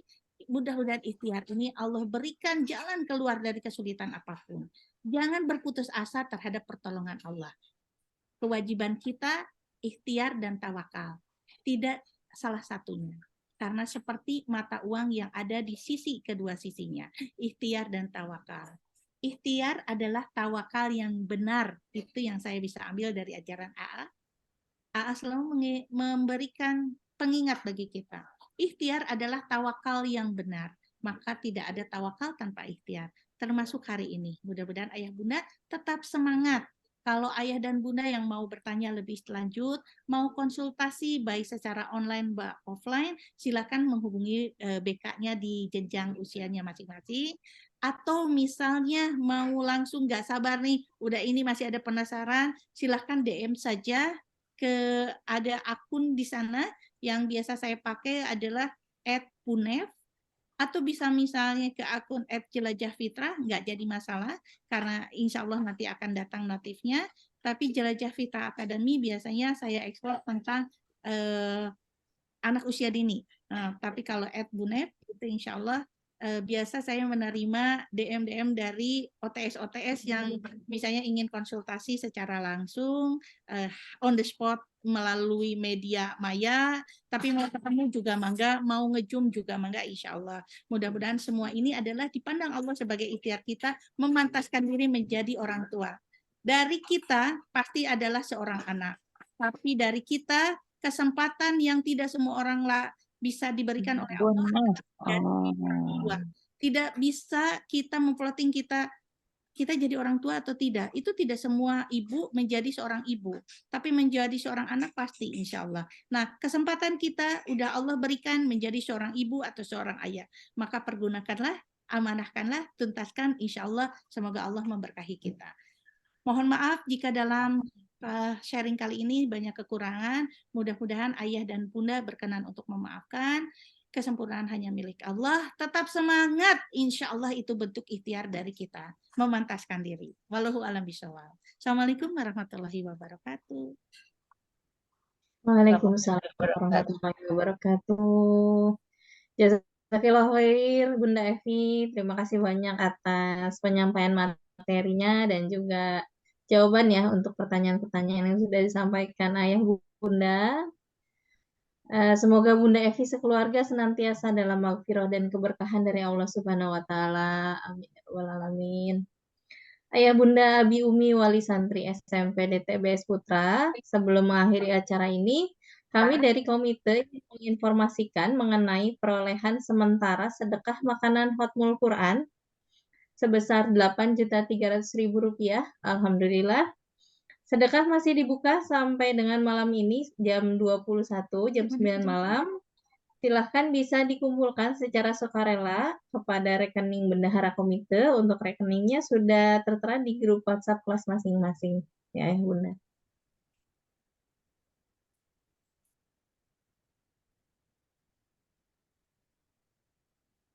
Kami haturkan terima kasih atas kontribusi dan kebersamaan di keluarga besar SMP DTBS Putra pada Hari Guru tanggal 25 November kemarin. Semoga rezeki ayah bunda diberkahi oleh Allah Subhanahu wa Ta'ala. Terima kasih ayah bunda. Besar harapan kami kebersamaan ini tidak berakhir sampai di sini. Insya Allah kita berjumpa lagi di acara Sekolah Inspirasi berikutnya. Acara demi acara telah selesai. Kami sebagai pembawa acara mohon maaf yang sebesar-besarnya apabila ada tutur kata yang kurang berkenan di hati ayah bunda. Kita tutup acara Sekolah Inspirasi ini dengan doa hamdalah, istighfar, dan doa akhir majelis. Alhamdulillah. Astagfirullah, subhanakallahumma wa bihamdika, ashadu alla ilaha illa anta, astaghfiruka wa atubu ilaik. Kami berdua undur pamit. Assalamualaikum warahmatullahi wabarakatuh. Waalaikumsalam warahmatullahi wabarakatuh.